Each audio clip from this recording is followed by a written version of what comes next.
Bonjour à tous et bienvenue. T'es pas réveillé hein, définitivement mon cher Léo. Attends, je vais dézoomer un petit peu. Je vais me mettre comme ça dans le micro. Vous adorez hein. Bonjour à tous et à toutes, bienvenue.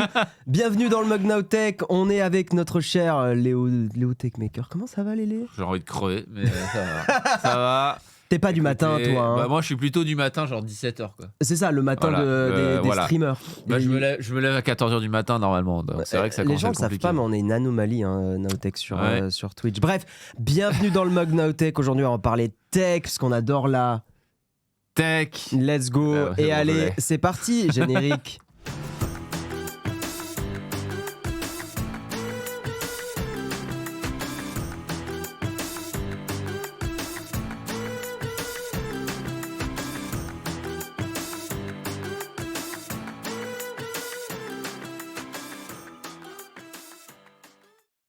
On se faisait la réflexion avec Léo, tu n'es pas dans le générique. Et surtout vous avez des mecs complètement cons hein, parce que tout à l'heure chaque fois que je bois là-dedans je me pique la gueule avec la licorne. C'est vrai que c'est pas le mug le plus dingo. Nul à chier hein. Le plus dinguito. Comment vous allez les gens dans le chat? Ah il y a le train de la hype qui approche. Ah non tu vas le faire.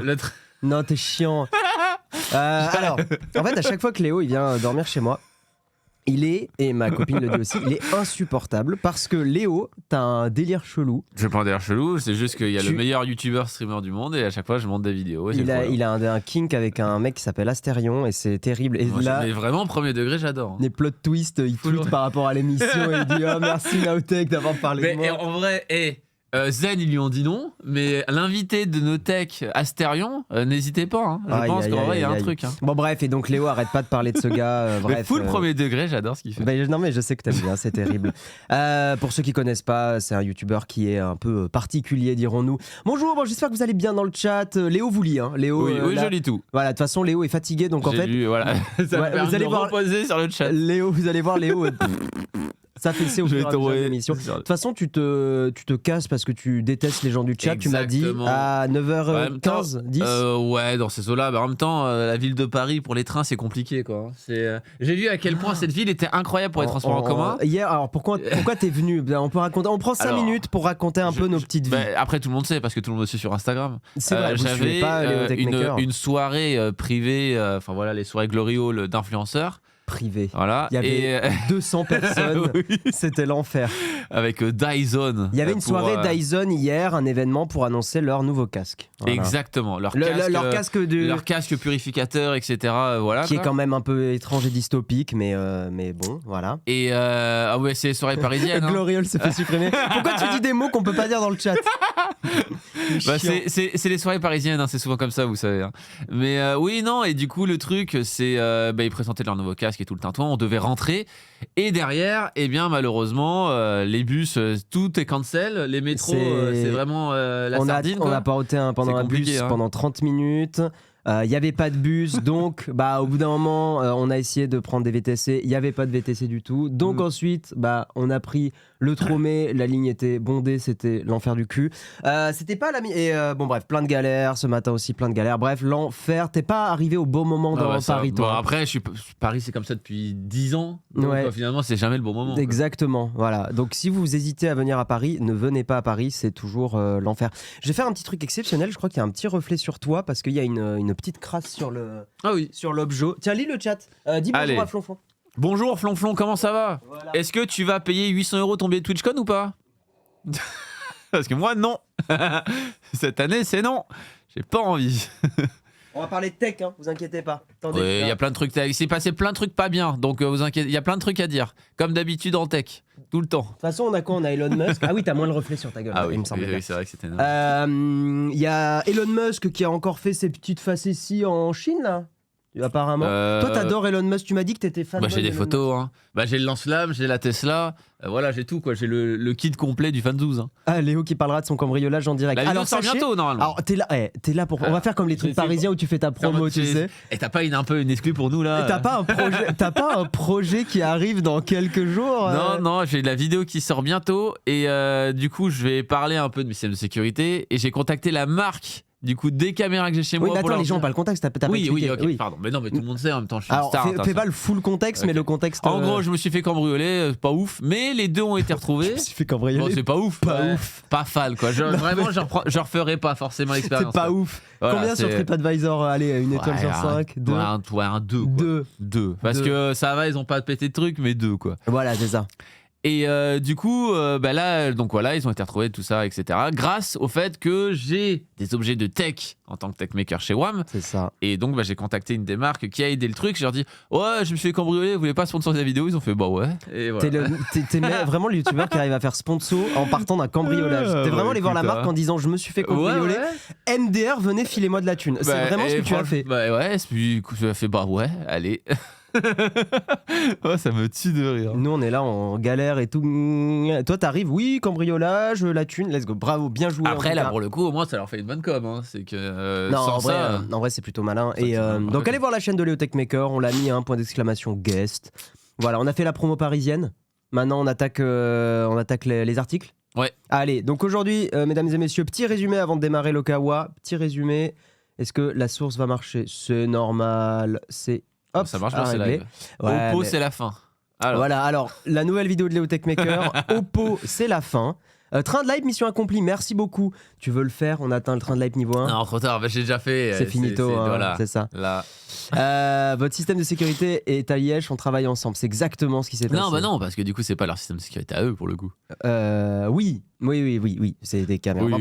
Bref, vous aurez la vidéo de Léo Techmaker. On va parler dans le mug de ce matin sur un article de Frandroid d'Oppo.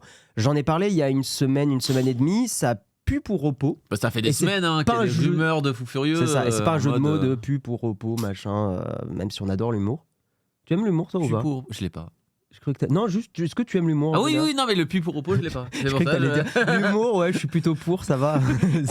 C'est juste ce que tu m'as dit, je savais absolument pas. Ouais, pas de souci. Donc Oppo France, ça pue, on en rediscutera. On va parler de les numériques avec l'appli Signal Conso. On vous demandera qui connaît. Parce que je connaissais pas. Moi non plus. Voilà, et apparemment c'est un truc qui est là depuis 2020, pas l'appli mais le service. Le dispositif, ouais. Moi je connaissais Pharos, je connaissais les choses comme ça. En même temps on est entouré de youtubeurs, faut bien dénoncer un petit peu à droite à gauche. Bref, on va enchaîner avec Apple Insider. Reddit c'est la fin. Reddit c'est la fin. Nouvelle vidéo vraiment, là, de Léo. On a tous les sujets de la semaine là. Voilà, la fin d'Oppo, la fin de Reddit, on va en parler. Il y a Elon Musk aussi, l'article de Science et Avenir. Elon Musk qui est allé en Chine, toujours des petites têtes sympas, Musk. C'est vrai. Non, là, il y a une petite dégaine, voilà, sympathique. Voilà, donc on en discutera ensemble. On parlera ensuite de France TV, un article de France TV Info avec UFC Que Choisir qui a porté plainte contre 8 sites pour pratiques commerciales trompeuses. Ça, c'est un peu de gauche, moi, ça me plaît. Oui, c'est vrai. Toi, tu te sens comment? Oula.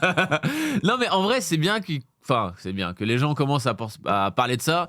Après, bon, ça changera rien. On verra. Bon, on en parlera quand. On en discutera. Si t'as le temps aussi, parce qu'après, si a priori tu dois filer pas trop tard, on verra si on a le temps, parce que c'est déjà des gros articles. Article de Frandroid. On a roulé avec ce vélo électrique sans batterie qui se recharge tout seul. On a trouvé le concept grave cool avec Léo, donc on voulait discuter de ça. Et on a un article pour terminer le kawa de Géo. Le fameux article pour vous faire peur. J'espère que vous avez cliqué. Vous allez perdre votre boulot demain. Votre patron appelle d'ailleurs en ce moment. C'est ça, voilà. L'IA est arrivée. Léo pronostique là pour, par exemple, Secratix. Il perd son boulot dans. À 8h14. À 8h04 dans 2 minutes. Vraiment, il faut se dépêcher, quoi. À cause de l'IA, tu as perdu ton boulot. Justement, sur la hotline de Notech, il appelle. Ton patron appelle bientôt. Ouais. Et du coup, il fait son annonce en live. Attends, je crois que j'ai un appel. Ouais. Allô, Jérôme? Oui. Ah, je suis viré aussi à cause de l'IA. C'est moi qui gère le live maintenant. T'as pas un appel de ton alternant là à l'instant? Comment ça je suis viré? Bref. Non, c'est juste pour vous dire, on n'aura peut-être pas le temps de faire cet article, c'est juste pour vous dire que c'est un peu insupportable les articles ultra clics de l'extinction de l'humanité. Moi mon argument c'est oui, il faut faire attention à ce qui se passe, mais personne ne peut prédire l'avenir. Faut arrêter de délirer complètement avec ça.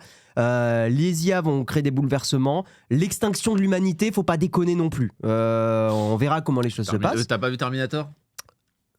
Mec, tu m'as convaincu. Et la vie, c'est un peu Black Mirror, mec, quand même. Donc franchement. Mec, tu m'as convaincu. Vraiment, là, ok. Alors les gens, écoutez bien dans le chat, c'est. L'IA va tous nous tuer. Voilà, c'est dit. Vous l'avez vu en premier dans le mug. C'est dit. Et on terminera avec. Excusez-moi, j'avais pas mis la bonne scène. Alors, un objet hyper étonnant. Le design d'ailleurs n'est pas, enfin ça c'est pas. Après l'objet est plus un objet artistique, c'est ce qu'il y a derrière, tu vois. C'est un peu une œuvre d'art. Nous on aime bien l'art. Donc ça on fera ça dans le, mais peut-être pas avec toi Léo si t'es pas là, mais on fera ça dans la cerise sur le croissant et on discutera un peu de, c'est un petit truc un peu loufoque. C'est le vrai nom de la chronique ça? Oui, c'est la cerise sur le croissant. Waouh. T'en penses quoi? Une note sur TripAdvisor de la. Là, je me prends sacrément la tech là. Là, tu te prends la tech. Compliqué. Là, on a un peu arrêté d'apprendre, tu penses? Je vais me noyer dans mon café. Là, c'est ça. Bon, allez, mesdames et messieurs, on démarre sur le Kawa. C'est parti.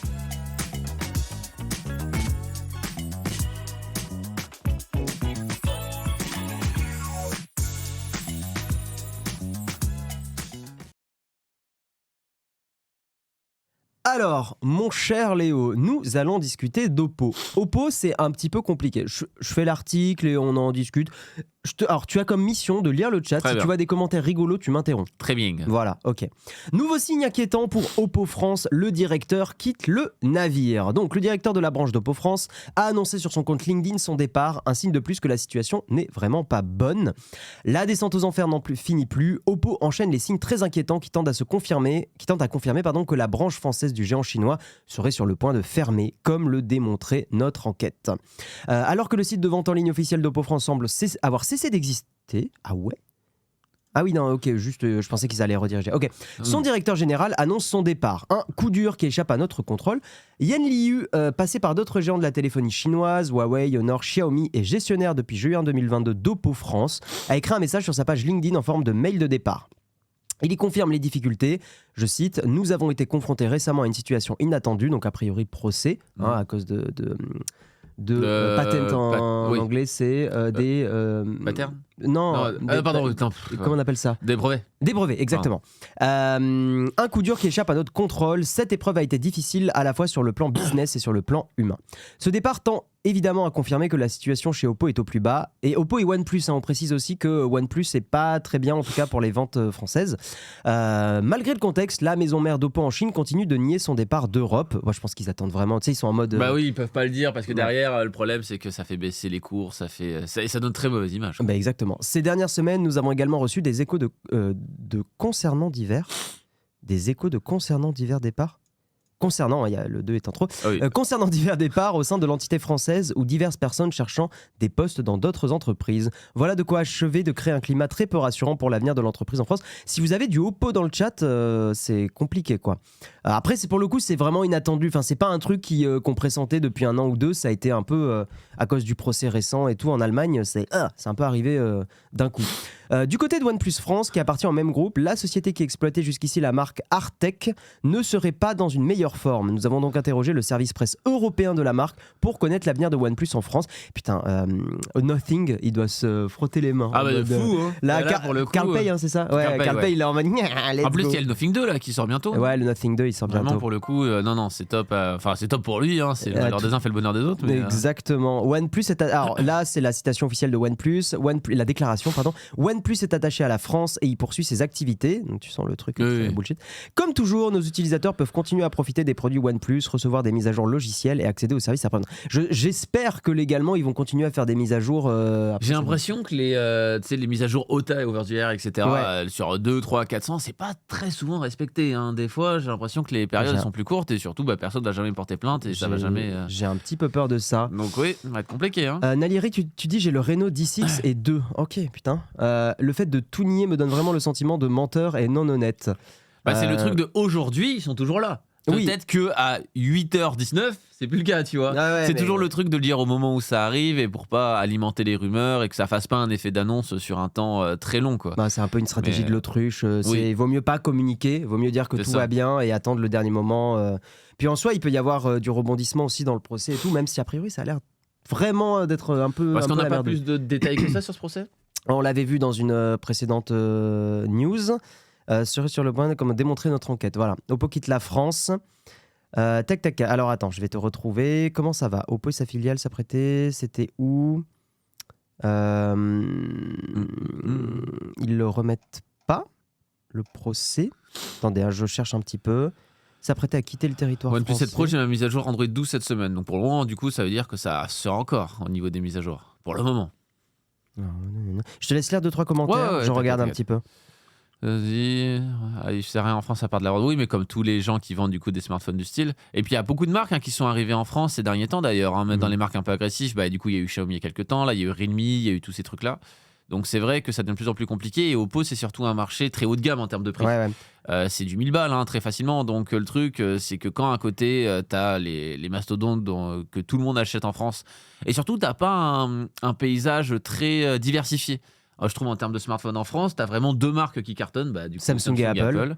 Mais par contre, tu n'as pas un délire de tout le monde achète des marques différentes. Tu as Xiaomi qui commence un petit peu à arriver sur l'entrée de gamme, Xiaomi etc. est bon, mais je suis d'accord. En fait, là, c'est vraiment le grand public. Oui, voilà. Là, on parle grand public. Quand on parle de grand public, oui, bien sûr. Vous, dans le chat, vous avez probablement testé plein de marques différentes. Mais par exemple, en Asie, typiquement, en Chine, tu as beaucoup plus de marques différentes, même pour le grand public. Asie écrit comment Faut avoir la ref.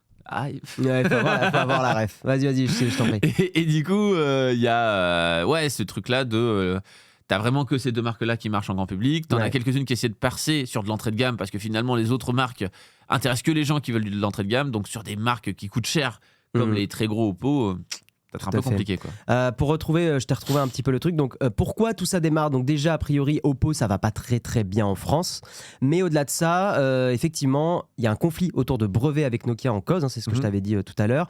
La marque finlandaise, donc Nokia, reproche à Oppo et OnePlus d'avoir utilisé des technos 4G et 5G brevetés sans son accord. Oppo ayant perdu son procès, les ventes de ces produits avaient été interrompues en août 2022 en Allemagne. Il a déjà été perdu, le truc qui était toujours en cours. Est-on en train d'assister aux retombées de cette affaire pour le reste de l'Europe? Peut-être une menace, tu vois, de la part de Nokia de dire on vous poursuit.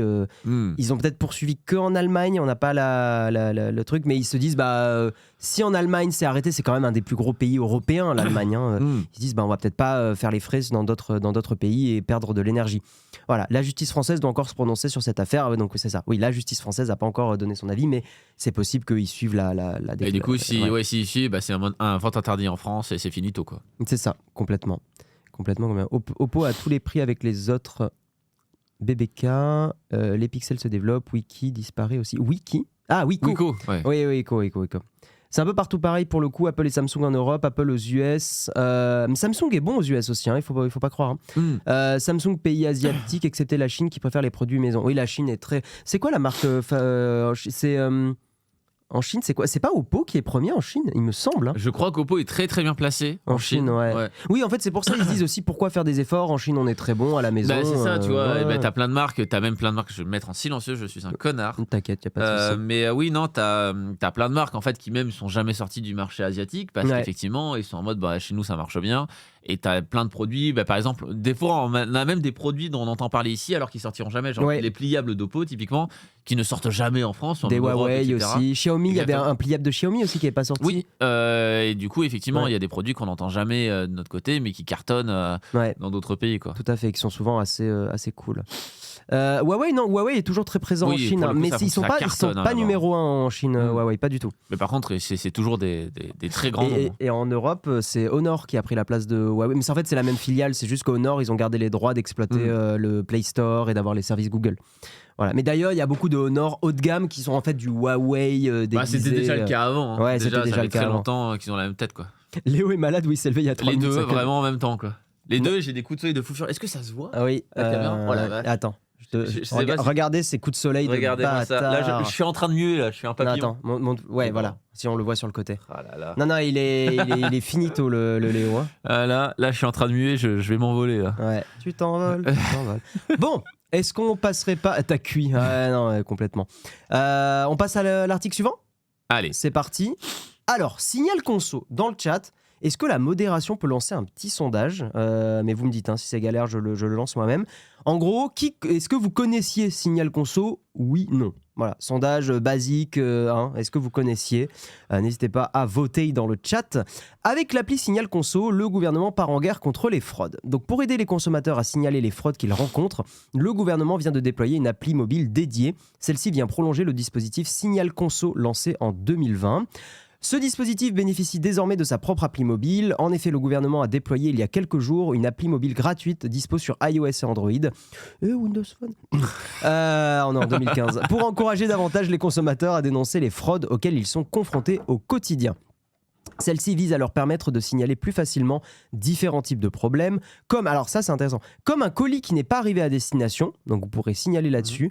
Après, j'ai peur que ça spamme un peu, si chaque personne qui a pas reçu un colis le signale. Mais ça fait de la stat. Ou une fausse promotion, ça c'est intéressant, ça fait lien avec un truc dont on va parler plus tard. Au total, ce sont 17 catégories de problèmes qui sont proposées sur l'appli. Téléphonie internet, banque assurance, voiture, énergie, travaux, réparation, démarchage abusif, intoxication alimentaire, etc. Objectif, favoriser le règlement à l'amiable des litiges entre les consommateurs et les entreprises. Mais si le commerçant ne se montre pas conciliant, la DGCCRF, donc Direction Générale de la concurrence, de la consommation et de la répression des fraudes, pourra entrer en scène pour déclencher des contrôles qui pourront déboucher sur des sanctions. Depuis son lancement en 2020, on a quelques chiffres. Le dispositif Signal Conso a été utilisé par plus de 320 000 consommateurs. C'est à la fois beaucoup et pas beaucoup, je trouve. Non, moi, ce qui m'a fait rire, c'est, regarde, rescroll vers le haut. Ouais. Le téléchargement, 54. C'est bon. Mais c'est pourquoi elle vient d'où cette stat ? Je pense que c'est si les gens qui ont cliqué sur le lien. Ah, je pense que c'est les gens qui ont cliqué, ouais. Je pense, c'est pour ça. J'avoue que j'ai dans waouh, bientôt les 60, les gars. Attends, on dirait le nombre d'abonnés quand tu démarres YouTube. Bientôt les 100 abonnés, let's go. Depuis son lancement en 2020, le dispo, donc 320 000 consommateurs utilisés. On a son dose dans le chat. Bon, comment il va ? Hello, Mister. Bonjour. Comment ça va ? Le dispositif Signal Conso a été utilisé, donc 320 000 consommateurs qui ont déposé près de 500 000 signalements sur le site internet dédié selon le gouvernement. Mais je trouve que c'est à la fois une stat qui paraît beaucoup, mais en fait... Après, en vrai, si, parce que du coup, ça veut dire que c'est des gens qui ont quand même fait la démarche. Ouais. Exactement, la démarche de le faire. Ouais. Plus de 43% des signalements concernent des sites internet, qualité des produits, délai de livraison, conditions de garantie, de rétractation ou de remboursement, défaut de mention légale, etc. Des chiffres qui devraient exploser dans les prochains mois avec l'appli mobile. Celle-ci devra en effet contribuer à faire connaître davantage ce dispositif auprès du grand public pour lutter contre les fraudes. L'application devrait rapidement évoluer pour permettre de prendre en compte les problèmes rencontrés. Alors ça c'est intéressant, dans le cadre de la Coupe du Monde de rugby cette année et des JO de Paris 2024. 2 événements propices aux arnaques. C'est vrai que... Ah bah là oui, ça va fuser. Surtout avec les tickets, avec les places qui coûtent la maxi blindax, là, c'est intéressant. Bah surtout que quand on le voit même sur des trucs, bah là c'est justement on parlait de Zen tout à l'heure, là c'est le truc, ou même pour le GP Explorer, les gens qui achètent des tickets, qui les revendent à des prix d'or, etc. On n'a pas fait la news, mais Le Bon Coin interdit d'acheter les GP Explorer, les billets, ouais. C'est vrai que du coup ça commence à être un peu protégé à ce niveau-là, et puis même t'as les billets qui sont nominatifs, donc normalement tu peux pas trop non plus les vendre. GP Explorer, pour ceux qui n'ont pas suivi, c'est l'événement de course Formule 4, c'est ça ? Oui. C'est ça, un Formule 4, avec énormément de gens connus de Twitch, de YouTube et tout ça. Donc c'est un gros... c'était l'un des plus gros événements sur Twitch, peut-être même le plus gros. Je crois qu'en France, c'est le plus gros. En France, c'est le plus gros. Ils avaient dépassé 1 million de viewers. Donc le GP Explorer 1. Et là, c'est la 2e édition du GP Explorer. Et c'est un énorme événement. Et il y a beaucoup de gens qui cherchent des places. Sur Le Bon Coin, en gros, on peut plus. Le Bon Coin a dit on interdit l'achat de ces places sur notre site. Donc on a le résultat du sondage. Donc vous êtes 3/4 des gens à ne pas connaître Signal Conso. Ok. Ça m'étonne pas. Nous avec Léo on connaissait pas du tout. Pas du tout. Voilà. Le plus gros c'était le foot avec Amine. Ah ouais, le foot avec Amine, c'est ce qu'il y a. Ah peut-être. Oui, parce qu'en même temps il y avait 2 communautés. Tu avais la communauté espagnole et la communauté française. Donc oui, c'est vrai que peut-être que le match fonctionnait plus. Il n'y avait pas des NFT qui permettaient de revendre des billets facilement. Ouais, j'ai pas suivi.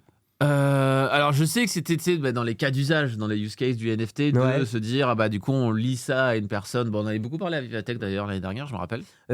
Pour le coup maintenant ça a disparu. Maintenant on parle plus des NFT et du Bitcoin. Parce que le problème c'est que c'était tellement, les gens voyaient que pour le côté spéculatif, donc du coup pour tout le côté un peu utilitaire comme ça, finalement ça a jamais servi. Alors qu'il y a des utilités, mais c'est vrai que le spéculatif a tellement tout pété. Je sais pas si quelqu'un a déjà vendu ses billets en NFT pour un artiste en tout cas. Jamais vu. Je crois pas hein. J'ai jamais vu. J'en profite pour remercier un petit peu les subs. Merci JPEG au kilomètre, Nalieric, Atoyan, Melmox, Polaire, Riri Desbois et Olivier. Merci beaucoup pour vos subs. Les gens ne commencent-ils pas à en avoir marre de devoir installer une appli pour un usage ? Les web apps sont assez performantes pour ne plus devoir installer quelque chose sur son appareil. Ouais, mais en fait, le grand public a trop intégré le fonctionnement d'un usage d'une appli. Tu vois ?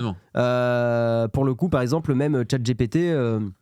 moi, j'avais une web app et tout, mais je pense que pour plein de gens, ChatGPT n'était pas sur mobile. Justement, et d'où le fait que tu avais plein d'applications tierces qui cartonnaient, qui étaient juste là à récupérer pour fonctionner ChatGPT, parce qu'il n'y avait pas l'application ChatGPT. Et tu vois, anti-Covid, etc., si c'était un site web, ça aurait beaucoup moins marché que si c'est une application. Le fait d'avoir des applications justement différentes, ça crée des usages supplémentaires. Alors que si c'était que des pages web, à chaque fois, les gens n'iraient pas dessus, en fait, tout simplement. Apparemment, Spotify veulent mettre en place des NFT pour les albums. Ok. Ça, par contre, je sais que c'était Booba qui avait fait ça, je crois, pour un de ses albums. Il y a plein de gens, mais même Mr V et tout, il en a plus trop reparlé, mais il y avait aussi un truc d'un bail de NFT. Projet, là, Soulware, là. Ouais, bizarrement, plus de news. Hein. En même temps, j'aurais été à sa place aussi, j'aurais arrêté le truc, j'aurais fait. Vraiment, il s'est rien passé. C'est compliqué. Un tapis, hop, dessous. Hop. Mais j'avoue que quand on va y avoir tous les trucs, parce que là, en plus, parce que ça m'y fait penser avec le truc de répression des fraudes qu'on voit, va y avoir tellement de dingueries qui vont ressortir sur les NFT, etc. dans les années qui arrivent, parce que je pense que t'as des procès. T'as vu le truc de Kev Adams Kev Adams, typiquement, avec son film. Et puis t'as eu plein d'influenceurs. T'as eu Coro Bizarre avec les lamas, là, qui avec sur Avalanche. T'avais du coup Mr V avec Soulware. Ouais. Et t'en as plein qui sont un peu cachés, etc. Je crois que même le frère de Squeezie avait fait un truc. Enfin, il y a Et en fait, c'est toujours le problème de. La question, c'est est-ce qu'on peut leur en vouloir pour avoir essayé de surfer sur la hype. Évidemment. Voilà. C'est ça qui est compliqué. Évidemment, si ça avait cartonné les NFT, tout le monde serait en mode les génies, etc. Quoi. Malheureusement, personne. Mais je suis un peu content qu'il y ait l'IA qui ait pris un peu le pas, parce que je trouve que là, pour le coup, c'est quand même plus concret que du NFT ou du. Le NFT est intéressant. Le truc, c'est qu'il y a trop de moyens de faire ça de manière spéculative et de voir ça autour de la valeur monétaire. Alors que les IA, t'as plein de gens, de connards sur Twitter qui vont faire regardez, grâce à l'IA, je gagne maintenant 12 000 euros par seconde. Alors j'ai fait un trade Twitter avec 15 tweets. Sauf que le truc, c'est que t'es pas forcément obligé de payer un truc, etc. Alors que le côté NFT, il y avait aussi le côté un peu spéculatif, se faire de l'argent facilement, le fameux truc.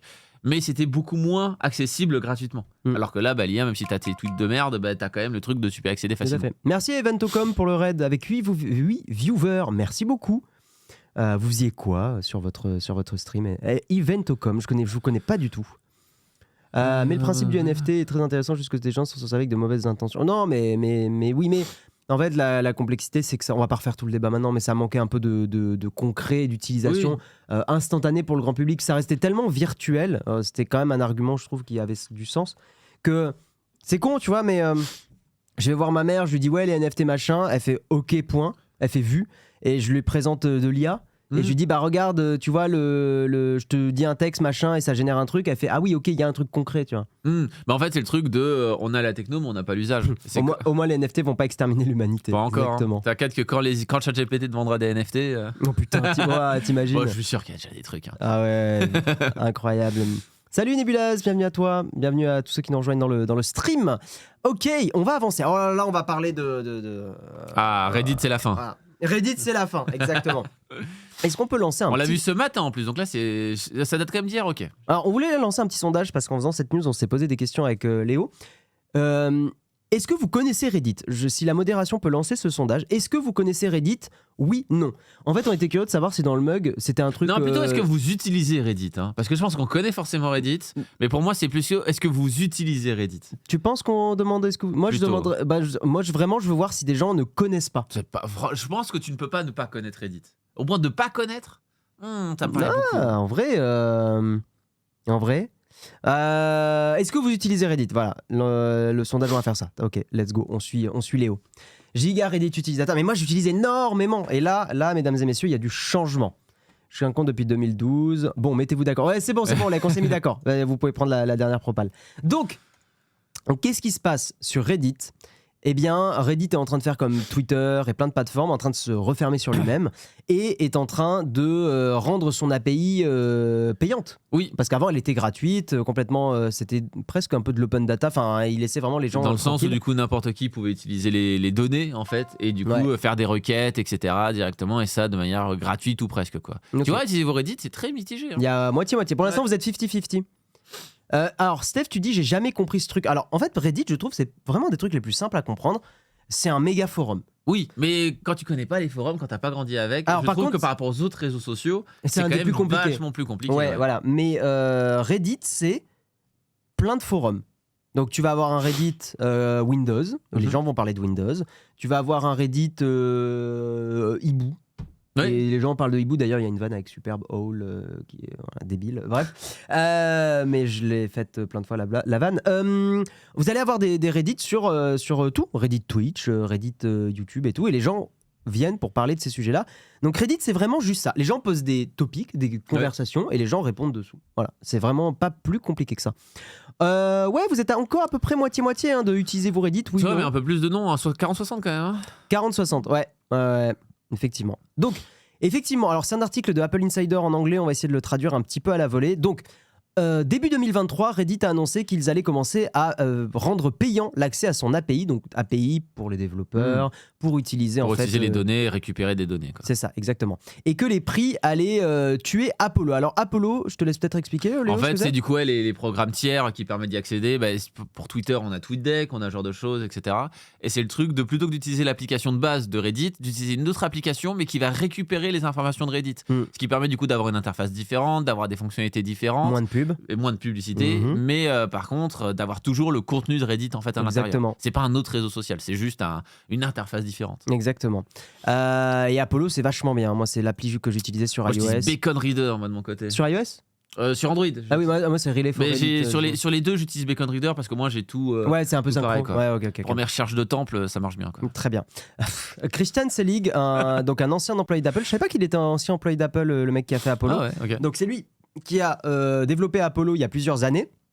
Et c'est l'une des applis Reddit tierces les plus populaires. Et sauf que, en fait, le fait que Reddit mette des prix pour accéder à son API va complètement éclater le développeur. Parce que c'est des prix de fou furieux. Parce que c'est des prix de dinguito, comme on dit. Christian Selig, le développeur d'Apollo, a discuté avec Reddit plusieurs fois.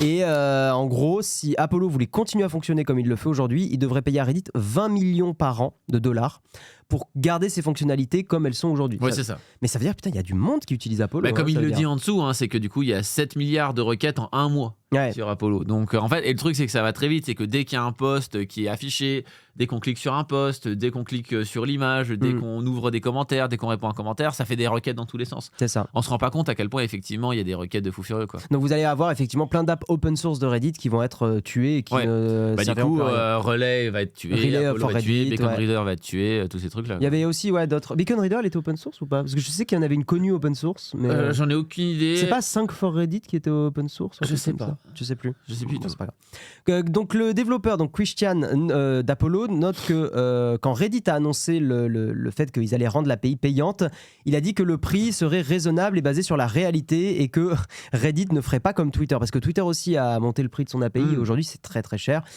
Et d'ailleurs, donc, le même développeur a montré que Imgur, donc le site qui héberge des images, aujourd'hui coûterait $166 pour faire dollars, pas millions, pas machin, $166 pour faire la même quantité d'appels API. Enfin, en gros, d'utiliser de la même façon que voilà. Donc, en gros, ce qu'il est en train de dire, c'est que Reddit est en train de tuer toutes les applis tierces. C'est un move pour ou alors, du coup, de forcer le paiement pour du coup des utilisateurs. Parce que la seule possibilité pour que ça existe encore, c'est que du coup les applis tierces deviennent complètement payantes. Mais pour juste un peu taper sur le fait que ça va coûter des requêtes, etc., que ça va coûter cher. Mais ça va être très compliqué à ce niveau. Alors JPEG au kilomètre, tu fais bien, c'est un truc que j'allais dire tout à l'heure, mais on peut le dire maintenant. Effectivement, merci ChatGPT et les IA d'absorber les données Reddit, parce qu'il y a aussi tout ce débat-là où les IA, en fait, se sont entraînés sur Twitter et Reddit, et en fait, Reddit et Twitter considèrent qu'ils aimeraient bien manger un peu du pain du gâteau, parce qu'effectivement, aujourd'hui, tu demandes à ChatGPT de générer un post à la Reddit, ou par exemple à la LinkedIn. Oui, du coup, il va fouiller tout Reddit pour faire un post à la Reddit. Il a été entraîné sur Reddit pour ça, et donc effectivement, tu as une question de, ils ont eu accès à des données de qualité, qu'on peut considérer de qualité, pour entraîner le modèle, et en fait, les données, c'est le pétrole. Pour avoir vu des confs là-dessus récemment, Diffin Intelligence l'explique bien, les données, c'est le putain de pétrole de l'IA, en fait. C'est ça qui fait qu'une IA est efficace ou pas. Et la qualité des données, pas que la quantité. Là, c'est Micode aussi qui l'avait expliqué. C'est vraiment la qualité aussi de la data. Voilà. Donc le développeur d'Apollo va un peu plus loin et il dit, par rapport au prix, malgré le fait que malgré les annonces comme quoi ça serait basé sur la réalité, en fait il n'en est rien. Il y a moins de 2 ans, il disait que en gros ils font énormément de bénéfices a priori. Revenue, c'est bénéfices ou non, 100 millions, c'est chiffre d'affaires. Je pense que c'est chiffre d'affaires. Donc Reddit est une entreprise qui génère 100 millions de dollars. 100 millions de dollars sur le premier trimestre. C'est ça, sur un seul trimestre. Et en gros ils ont même réussi à atteindre 200 millions de chiffre d'affaires dans leur meilleur trimestre de l'année. En gros, ce qu'il est en train de dire, c'est que Reddit quand même est une entreprise qui va plutôt bien et qui est plutôt en croissance. Donc ça le fait chier qu'ils soient pas un peu plus cool avec les développeurs tiers. Ah, je suis étonné que Reddit soit en croissance pour le coup. Je pensais que toutes les... Tu vois, c'est là où on est dans notre bulle en fait. Alors après, ça parle de chiffre d'affaires du coup. Donc peut-être qu'il y a tellement de frais, de machin, de bidule, c'est ça, que je sais pas trop. Après, Reddit, je pense, a l'avantage d'être très textuel aussi. Oui. Donc c'est pas le plus coûteux. Oui, c'est pas eux qui hébergent à chaque fois, effectivement, ça renvoie vers d'autres sites. Donc, déjà, mais je trouve... Mais tu sais, en fait, quand tu fais un appel Reddit, c'est que un fichier JSON. Enfin, c'est vraiment du texte, quoi. Reddit, c'est du truc qui est très facilement compressible. Chaque requête, c'est vraiment des tout petits octets, enfin c'est des quelques kilo-octets à générer. Je vais me prendre un flashback. À l'époque, quand du coup j'étais en stage, dans les stages où je m'emmerdais, j'allais sur Reddit, mais il existait une interface Reddit qui permettait d'avoir l'impression que Reddit ressemble à du code. Non, ou alors Word aussi. Ah ben moi c'était à du code. Du coup t'avais l'impression que ça ressemblait à une page HTML et c'était en mode c'est juste les trucs Reddit et tout et vraiment tu n'y vois que du feu sur l'écran. Moi j'avais la même chose mais avec un document Word. T'as vraiment l'impression que ça ouvrait une page Word, mais en fait tu naviguais dans Reddit comme ça c'était assez cool donc apparemment il a aussi d'autres estimations. Il dit les estimations en gros des abonnements premium 50 millions en abonnements premium. Donc en gros par année 550 millions de dollars. Voilà. Blablabla, ils ont 430 millions d'utilisateurs mensuels. Alors, ce sont des estimations encore. Non, ça ils l'ont dit. Ils l'ont dit. Ah oui, pardon, excuse-moi, effectivement. Blablabla. En gros, ça serait 1,40$ par utilisateur par année qui reviendrait à Reddit. Ok, bon. Très bien. Après, donc le développeur d'Apollo dit que Reddit a été correct durant leur discussion, mais bon, ok, très bien. Mais que du coup Reddit en a rien à foutre pour être flexible, quoi. Mais par contre, il n'y a aucune flexibilité dans le prix, effectivement, de l'API. Et donc, Apollo, si vous utilisez, moi j'utilise, là ce matin j'ai installé Reddit justement. Et donc en fait Apollo va a priori disparaître. Est-ce qu'il y a une date ou pas de quand ça commence à être payant ? Je sais pas, c'est pas dit dans l'article. Donc le développeur d'Apollo dit que la situation va demander un petit peu du temps de réflexion et il sait pas comment il va faire. Enfin a priori c'est vraiment pas possible et c'est ce qu'on disait tout à l'heure. Twitter a suivi la même route, effectivement. Twitter a coupé en janvier toutes les API des applis tierces pour les couper et après ils ont dit voilà, les API vont coûter cher, apparemment $42,000 par mois pour Twitter. Pour Twitter, mais il doit y avoir des... Enfin, c'est mon avis. Oui, je pense qu'il y a des trucs, ou alors c'est le fameux funny number d'Elon Musk qui adore mettre 42, 401. Oui, ça, voilà. Très bien. Il y a aussi des images sur Reddit. Oui, mais Reddit, c'est surtout textuel. Tu vois, voilà. Et puis surtout, c'est pas hébergé sur Reddit à chaque fois. En gros, ce que je veux dire, c'est que par rapport à YouTube, Reddit n'a pas la même demande de bande passante. Oui, non, bien sûr. Voilà. Ah, et surtout, comme je disais, en termes d'hébergement, etc., c'est souvent dirigé ailleurs et tout ça. Bien sûr. L'app officielle Reddit pique les yeux et force fortement l'abonnement. Ouais, c'est possible.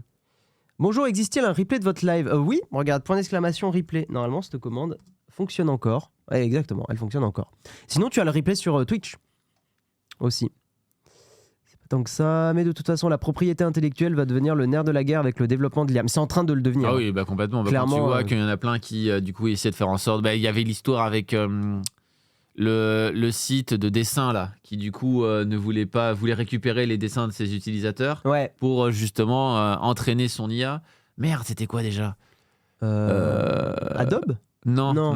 Ah, DeviantArt ? Oui, et voilà, exactement. Et du coup, quand il y avait eu ça, pareil, c'était vraiment cette question de propriété intellectuelle, etc. Mais qui sont des questions véritables. Oui, bien sûr. Honnêtement, tu serais artiste, effectivement, tu te dis, ton dessin, il a servi à manger pour une IA et au final, tu touches pas une forme de royalties. Alors bon, c'est pas très de gauche ça, mais en soi, effectivement, je peux comprendre que une entreprise va utiliser ta propriété sans que tu aies donné l'accord, parce qu'il y a aussi ça, c'est que t'es pas donné l'accord. Alors après, tu as donné l'accord oui et non, parce que tu as signé des CGU, ou c'est à peu près le cas, etc. Et surtout, depuis des années, on n'arrête pas de dire que dès que tu postes un truc sur Internet, ce n'est plus à toi, tu vois. Et à chaque fois, c'était le truc de « Oh, le gros nerd, là !»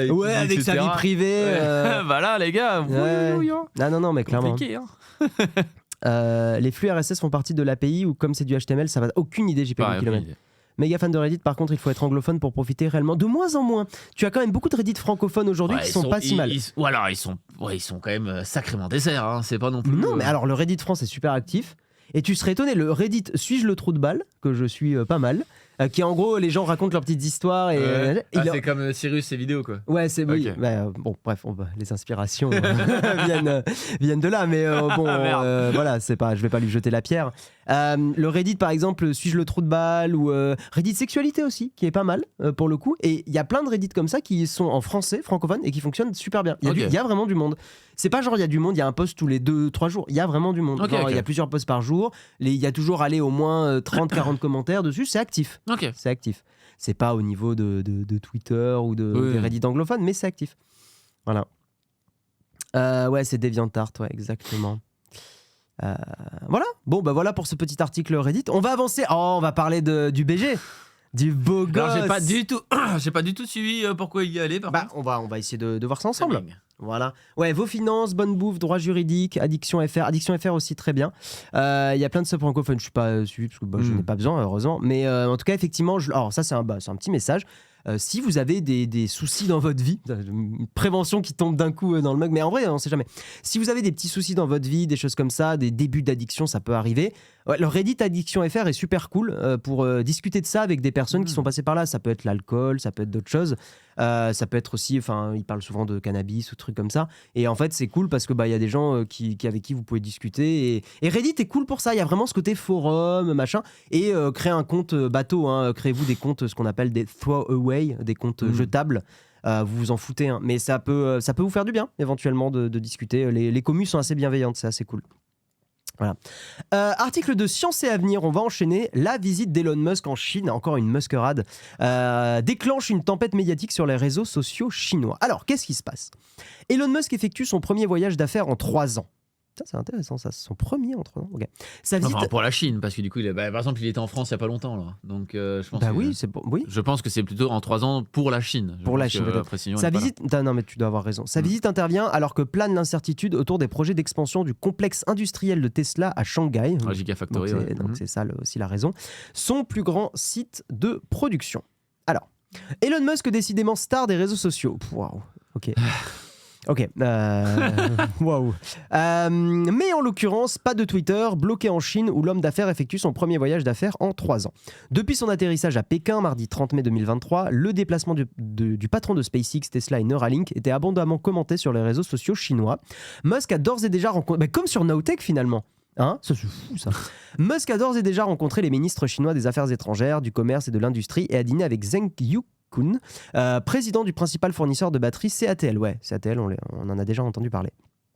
Peu d'éléments de ces discussions ont été rendus publics, mis à part la volonté d'Elon Musk de développer ses activités en Chine, dévoilée par le ministre chinois des Affaires étrangères. Cela n'a pas empêché un déferlement d'enthousiasme pour Elon Musk sur les réseaux sociaux chinois, où il est décrit comme un pionnier, et certains le veulent même comme président des États-Unis. Très bien, carrément.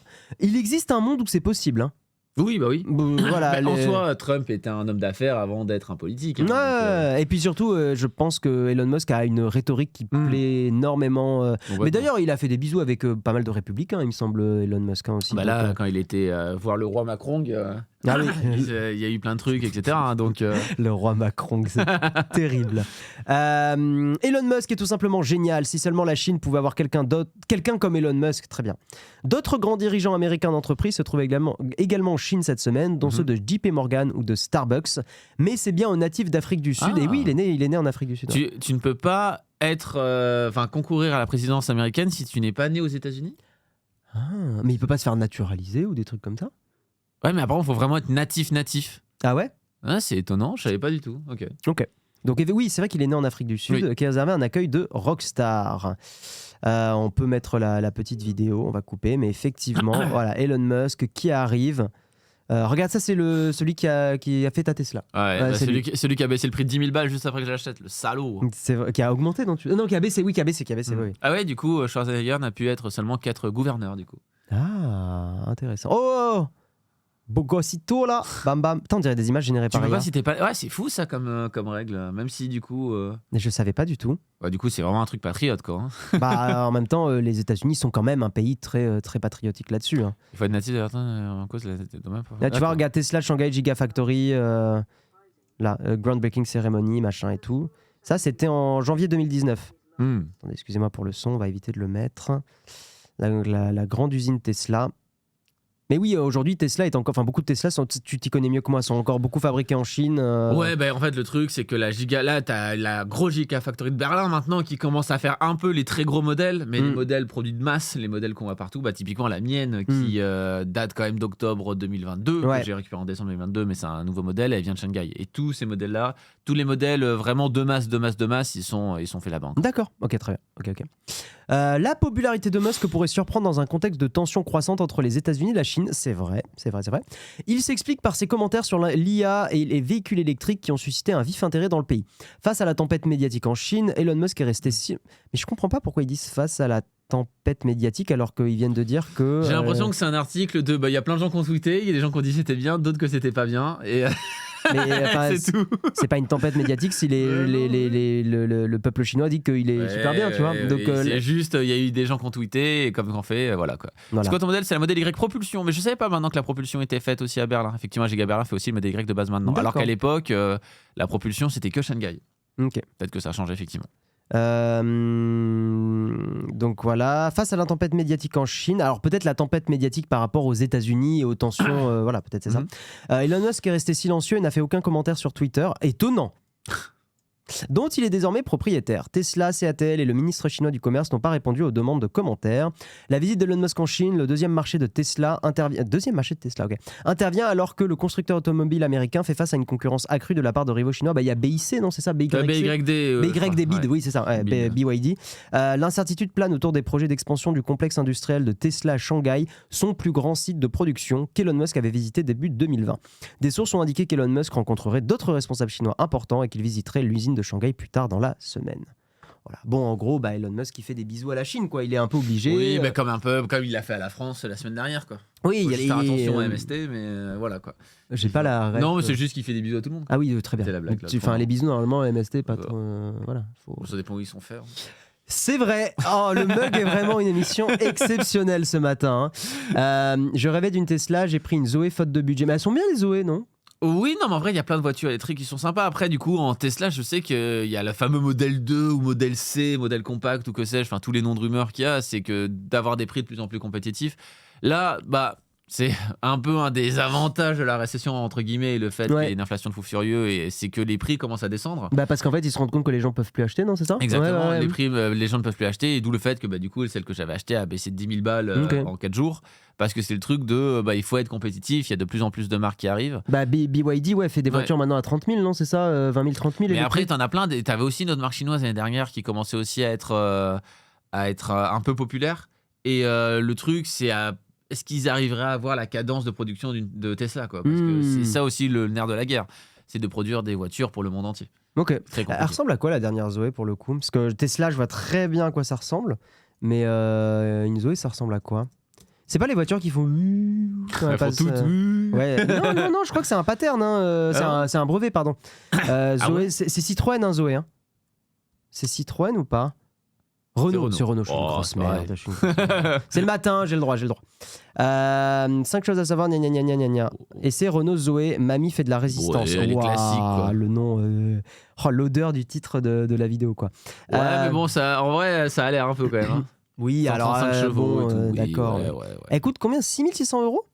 Non, c'est une occasion. Non. Zoé, c'est Renault 30 000. 30 000 pour une... Putain, c'est quand même pas donné, parce qu'une modèle Y, c'est pas beaucoup plus aujourd'hui. Bah ouais. Une modèle Y, c'est quoi? C'est 39 ou 40? Pourtant, la modèle Y... D'ailleurs, oui, la modèle Y a été la voiture la plus vendue au monde cette année. La modèle Y? Ouais, la modèle Y propulsion. La propulsion qui a été la plus vendue? Ou un autre modèle? Mais effectivement, j'avais vu que la modèle Y... trop bien, j'adore ma bagnole. Putain, les nouveaux Villebrequin là, attention, let's go. Ok, je pensais qu'elle avait un design plus sympa. Moi, je suis ouais. Mais c'est une bonne citadine. Enfin, tu vois, après en citadine, c'est parfait, tu vois. Très après, à ce prix-là, ouais. Bah oui, c'est ça. En fait, je pensais qu'elle avait un truc. Bon, après, elle est jolie quand même. Oui, non, c'est pour le premier trimestre, bien sûr. Quand on parle de l'année, de toute façon, on parle toujours du premier trimestre. C'est un raccourci, évidemment. Ok.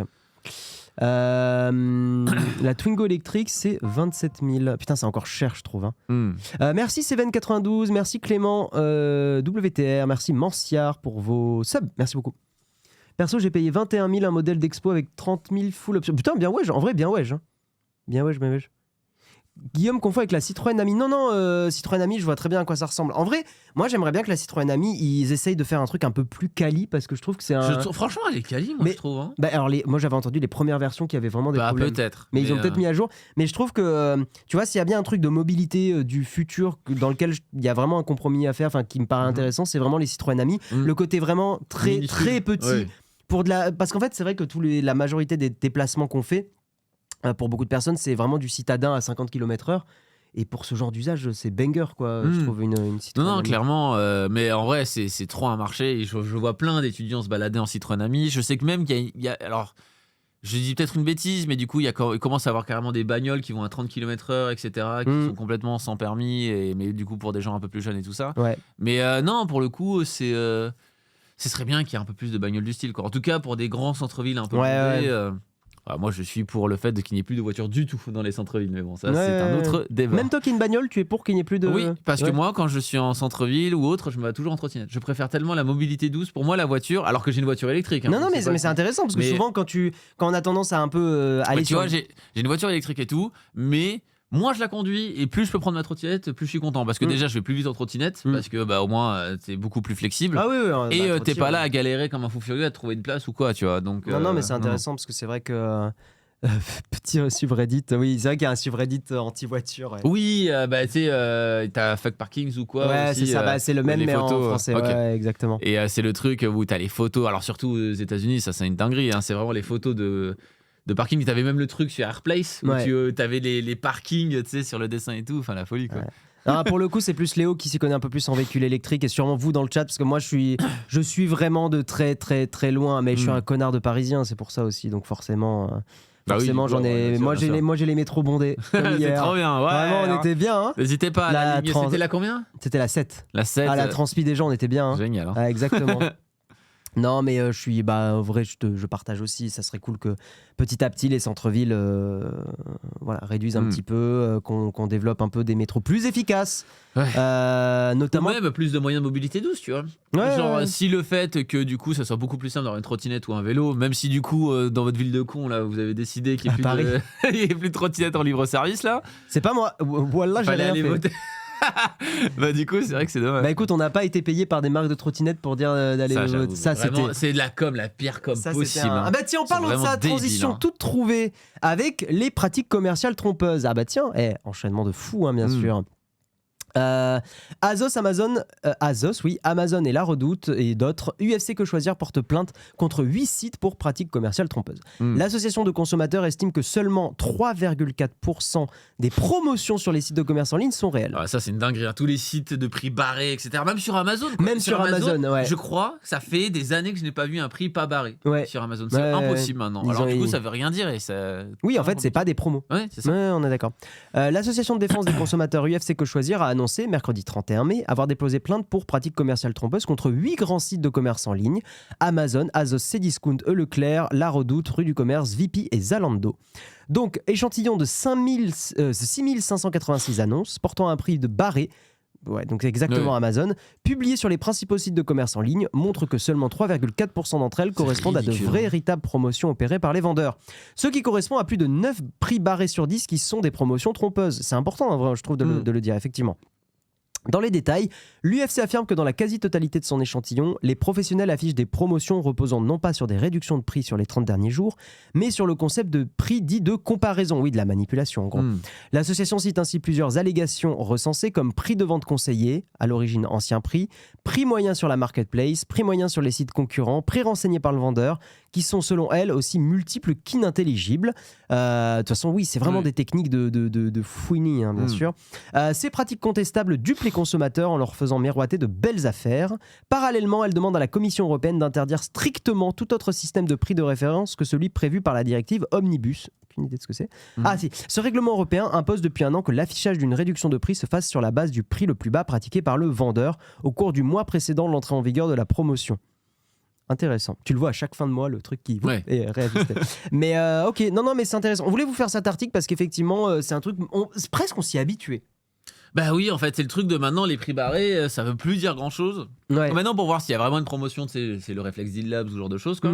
Mais aujourd'hui, de voir un prix complètement barré, que ce soit sur Amazon, sur AliExpress, partout, Tu vois, par exemple, là, il y a des vraies promos actuellement sur les Fire Stick, mais par contre, j'aimerais bien trouver un produit OSEF. Oui, je sais, mais là, pour le coup, je suis en train de chercher. Mais du coup, quand il y a des vraies promos, à chaque fois, ça fait douter, quoi. Mais oui, tu peux trouver n'importe quel produit. Tu vois, un découvert. Attends, je vais aller dans la tech. Écran de PC. Oui, en extension qui est bien, c'est Keepa. Où il y en a d'autres, j'imagine, mais du coup, pour voir un peu l'historique de prix, qui est vraiment pas mal. Tiens, ça me fait mentir. Prix pas barré. On est en train de regarder un peu là. Je peux vous montrer, il n'y a rien à cacher. Si, là il y est. Prix de vente conseillé. Voilà. Du coup, Non, c'est assez régulier sur Amazon. Voilà. Un peu relou. Hein. Mais tu vois, par exemple, Max Allo, tu dis maintenant faut lire. Alors, déjà, et de deux, en fait, le truc, c'est qu'encore une fois, tu as l'impression qu'effectivement, quand tu vois ça, tu as une promo. Peut-être qu'il est au même prix partout en fait. Donc est-ce que c'est une promo ? Peut-être qu'il est à ce prix-là depuis longtemps. Il faudrait vérifier sur Keepa par exemple. Est-ce qu'on peut tiens, la Keepa en dessous. Bien sûr. Non, il a déjà été à ce prix. Là, il est à 91 €. Mais il a été moins cher. Il a été moins cher. Il a été moins cher. Et il a été à 89 €. Donc en fait, on te donne l'impression qu'aujourd'hui, c'est cool, tu vois, deuxième essai, on tombe juste. On te donne l'impression que le prix, ça a toujours été 140 €. Alors qu'en fait, si tu regardes dans le temps, bah en fait c'est méga faux. Et surtout bon, mais d'ailleurs il a même été 90, mais sauf que là par exemple son prix classique c'est plus 110, 120 tu vois. Donc du coup il est pas à 140. Donc du coup il est pas à 140. Il y a un moment il a été à 166 mais je pense que c'était un revendeur tiers à la con qui a fait monter le prix. Mais si tu regardes le prix, alors il a été à 139 pendant un moment, mais après là depuis un moment il est plus du tout à 139 €. Donc et depuis de quoi mai, mars, depuis plus d'un mois. Donc en fait non il y a une forme de, moi j'appelle ça de la manipulation. Voilà. Ah, l'extension, c'est Keepa. C'est hyper important que vous ayez ça. Hein. KEEPA. C'est les prix conseillés. Il faudrait simplement ne pas mettre le moins 34%. Bah oui, mais moins 34%, c'est aussi ça qu'on critique. C'est que là, on a l'impression qu'il y a une promo de moins 34%. Tu dois pas tarder d'affilée ? Oui, parce que du coup, je dois récupérer mon métro pour aller prendre mon train. Et vu que les métros ici sont bondés dans cette ville... ça devrait aller, je pense. Ouais, dans ce sens-là, ça devrait aller. Pour aller à Gare de l'Est, je fais un meet-up, n'hésitez pas dans une demi-heure. Tout à fait, ne dis pas forcément la ligne. Non, ça va, une gare, wesh, y a pire. Aïe. Et bah vous, meet-up avec Léo à la Gare de l'Est. Let's go. Tu vas voir Léo avec le masque Dyson là, il va foncer, il va pas vous regarder. Non mais écoute, on peut finir cette petite partie. Oui, on finit. De toute façon, on a à peu près fini. Ce truc-là. On prend quelques commentaires si vous en avez, et puis après on va enchaîner. Le plus simple, c'est d'aller sur le site du vendeur pour voir le prix qu'on sait. Oui, mais tout le monde n'a pas l'effort. Et puis surtout, est-ce que c'est vraiment le prix actuel ? Parce que peut-être que sur le site par exemple, typiquement une Nintendo Switch sur le site du revendeur, je crois que c'est encore 350. Un truc comme ça. Etc. Ouais. Sauf qu'en réalité, le prix qu'on voit partout, c'est 310. Et le truc, c'est que s'il y a un prix barré de 350, peut-être que du coup, on va se dire sur tous les sites, c'est 350 depuis très longtemps, alors qu'on la trouve à 310 partout. Enfin, en fait, c'est toujours le truc de... est-ce que c'est le prix réel ? Il y a le prix conseillé, mais il y a le prix réel du truc, quoi. Sur Digitech où j'achète souvent, je regarde souvent ce graphique pour avoir le bon prix et j'attends. Il n'y a pas Amazon en Suisse. Ah oui, ok, il y a en Suisse, il n'y a pas Amazon. Ok. Regarde le prix de la manette Elite Xbox sur Cdiscount vendu 148 barré 208. Non, mais tous les sites font ça. Et UFC Que Choisir, heureusement qu'ils sont là pour essayer un peu de secouer les choses, quoi. C'est quand même important. J'avais vu ce genre de pratique sur la literie. Ils ouvraient un site pour la marque. Il y a aussi un truc sur la literie, c'est souvent le week-end, les trucs sont plus chers que la semaine. Ah ouais. Après, ça c'est classique de quand il y a plus besoin. Typiquement, les clim mobiles sont vachement plus chers quand tu les achètes en été qu'en hiver. Donc ce genre de pratique, ils ouvraient un site pour la marque d'un matelas avec des tarifs exorbitants pour pouvoir les afficher avec un prix barré sur les sites. Ah ouais, pour les afficher en prix barré en disant regardez, eux ils le vendent très cher, pas nous. Ok.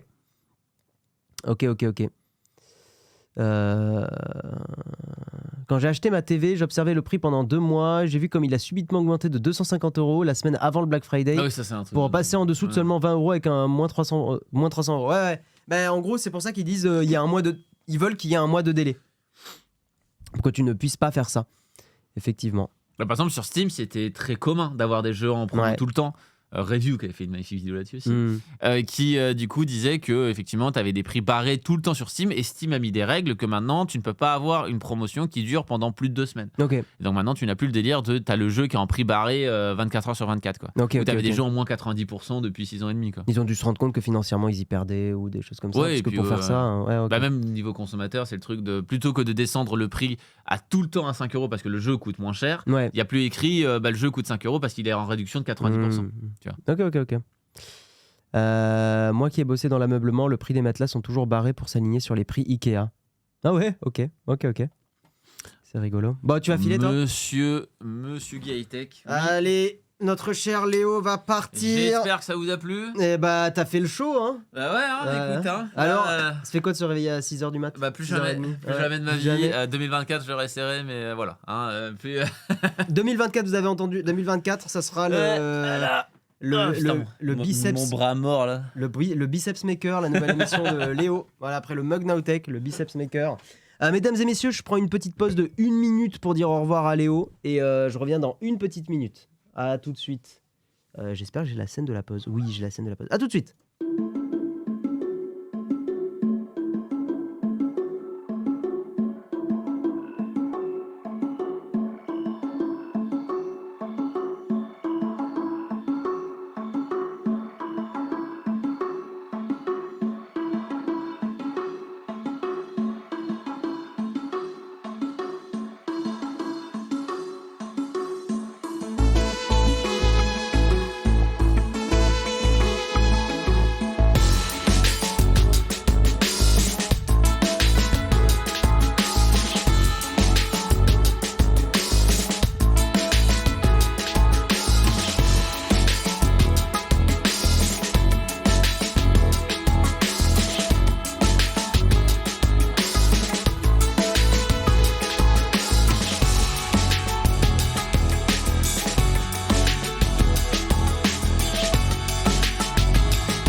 Me revoilà, bonjour tout le monde, j'espère que vous allez bien.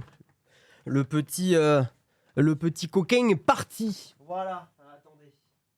Yes, hop. Voilà. Je suis de retour.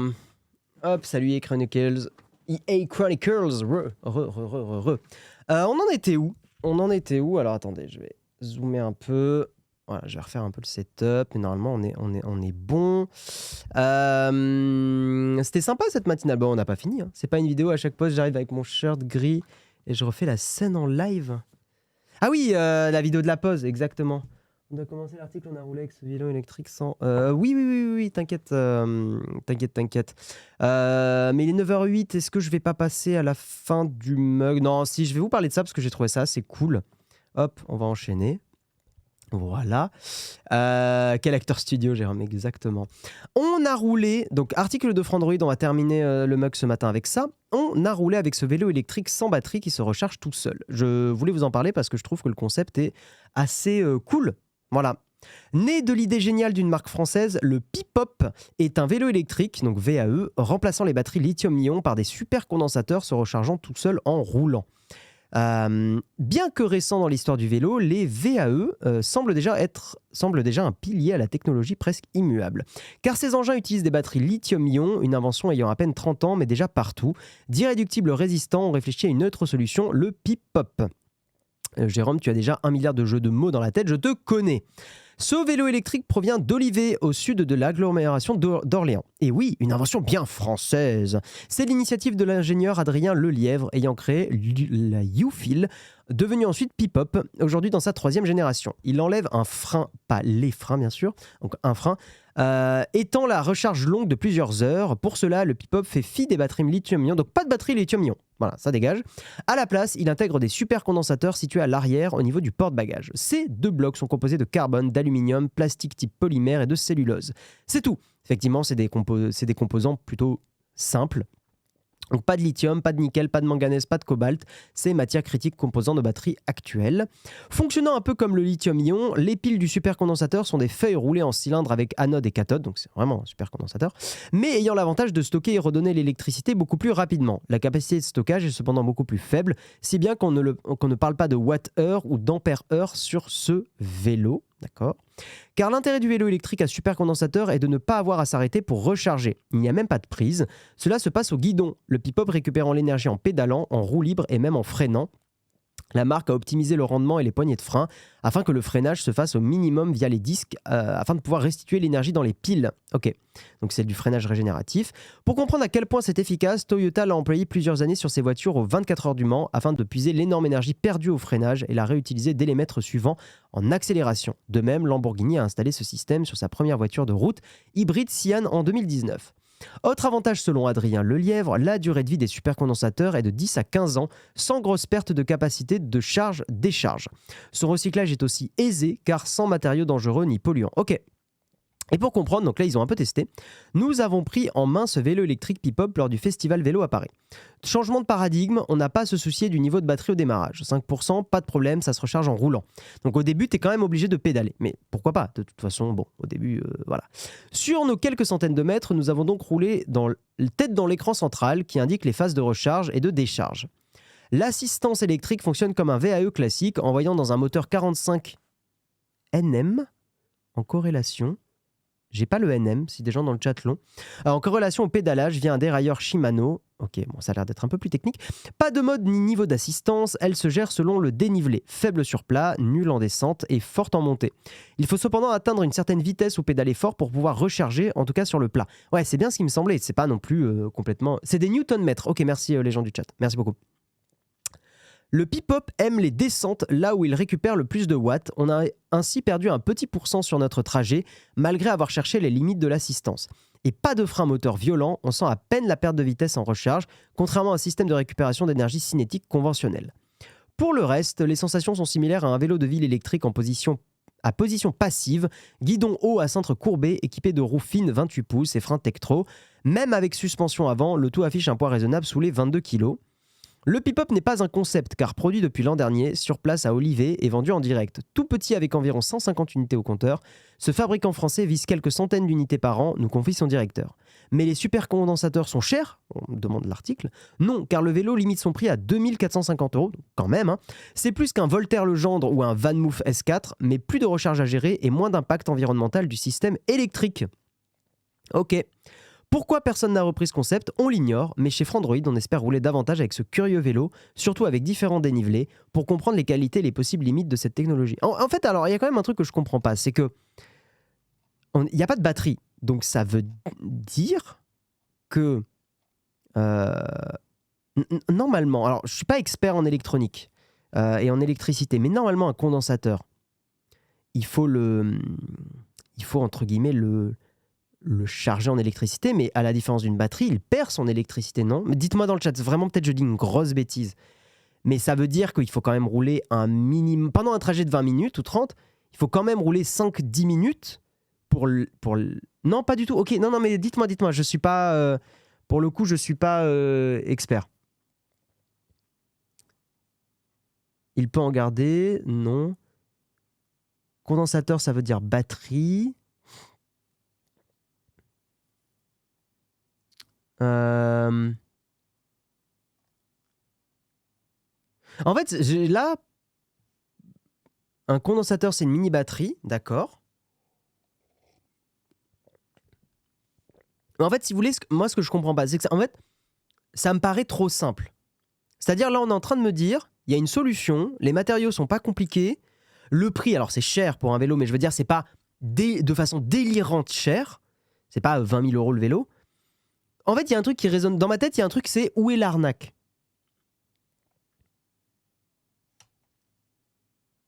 Oui, le condensateur se décharge rapidement quand on ne l'utilise pas. Ah, mais c'est ça. Il me semble bien qu'il y a une astuce comme ça. Enfin, il y a un truc, il y a ça. Un condensateur, à la différence d'une batterie lithium-ion, perd son énergie très vite. Dès le premier freinage, le condensateur commence à être chargé. La différence, c'est que les condensateurs peuvent encaisser plus d'énergie rapidement et les restituer rapidement. D'accord, ça ok.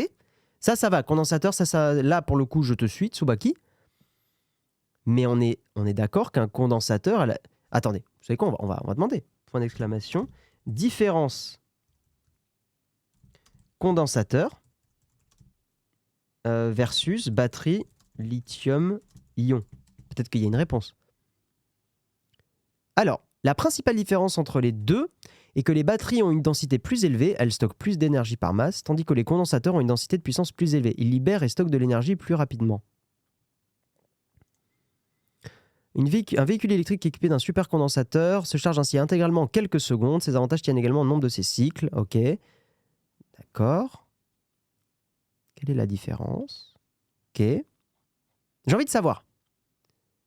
Un condensateur stocke l'électricité sous forme de champ électrique statique. C'est la même chose qui se produit lorsque vous marchez sur un tapis en chaussures et accumulez une charge électrique. Oui, ou quand vous frottez un ballon sur vos cheveux. Ok, ça j'ai. Pour ensuite la décharger lorsque vous touchez une poignée de porte. Ça m'arrive tout le temps chez moi, c'est trop chiant. C'est ça, on a été condensateur à ce moment-là. Ça va, l'explication, je l'avais dans la tête. Dans un condensateur typique, vous trouvez deux conducteurs séparés par un matériau isolant. Une charge positive s'accumule et une négative sur l'autre. D'accord. La différence entre les condensateurs et les batteries. Les condensateurs et les batteries sont similaires dans le sens où ils peuvent tous les deux stocker de l'énergie électrique et la restituer en cas de besoin. D'accord. La grande différence est que les condensateurs stockent l'énergie sous forme de champ électrostatique, tandis que les batteries utilisent une réaction chimique pour stocker et libérer l'énergie. Merci l'article. C'est ça que je voulais avoir comme différence. D'accord. À l'intérieur d'une batterie se trouvent deux bornes, l'anode et la cathode, entre lesquelles se trouve un électrolyte. Un électrolyte est une substance, un liquide qui contient des ions. Les ions sont des atomes ou des molécules. D'accord. L'électrolyte contient également un séparateur qui ne laisse passer que les ions lorsque vous déchargez la batterie. Oui, ça, d'accord. Ok. Les supercondensateurs sont également appelés ultracondensateurs. La principale différence est la capacité. Les supercondensateurs peuvent stocker un champ électrique beaucoup plus important que les condensateurs ordinaires.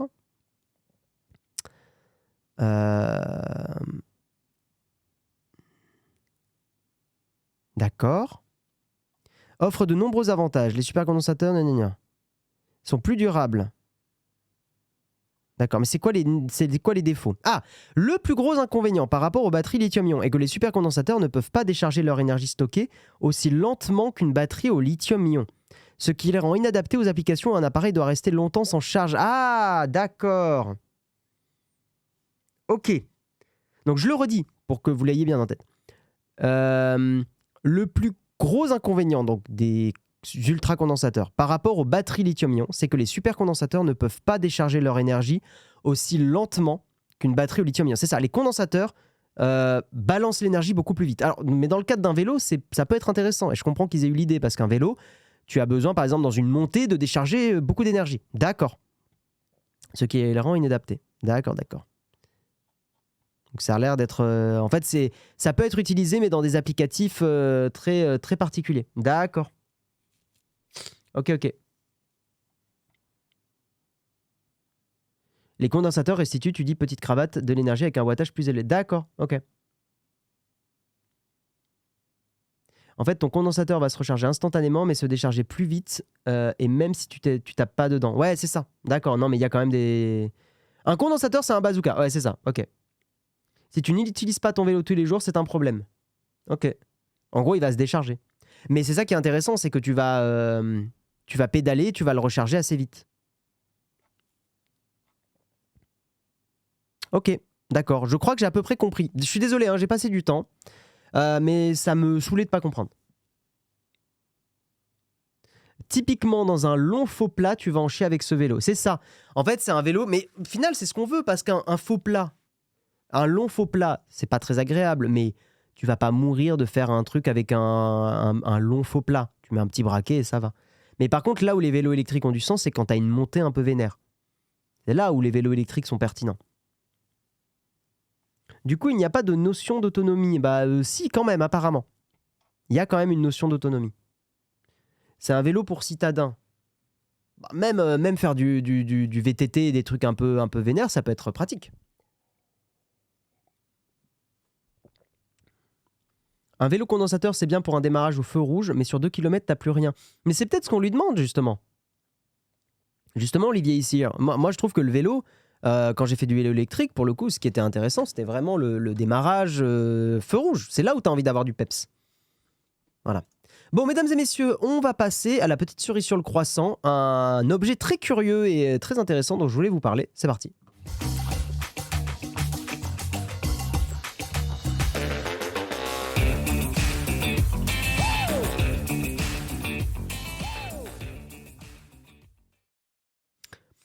Alors, c'est un article de Numérama.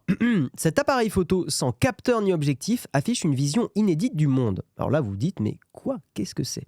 On va en discuter ensemble. Voilà. Un designer a mis au point Paragraphica. Jérôme, ça va t'intéresser ça, parce que je sais que tu as une fibre artistique un peu et tout. Je pense que ça va te plaire. Donc, Paragraphica, une IA générative sous forme d'appareil photo qui prend des clichés en utilisant des données de localisation à partir de descriptions de l'endroit où l'on se trouve. Le projet qui relève de la performance artistique a de quoi intriguer.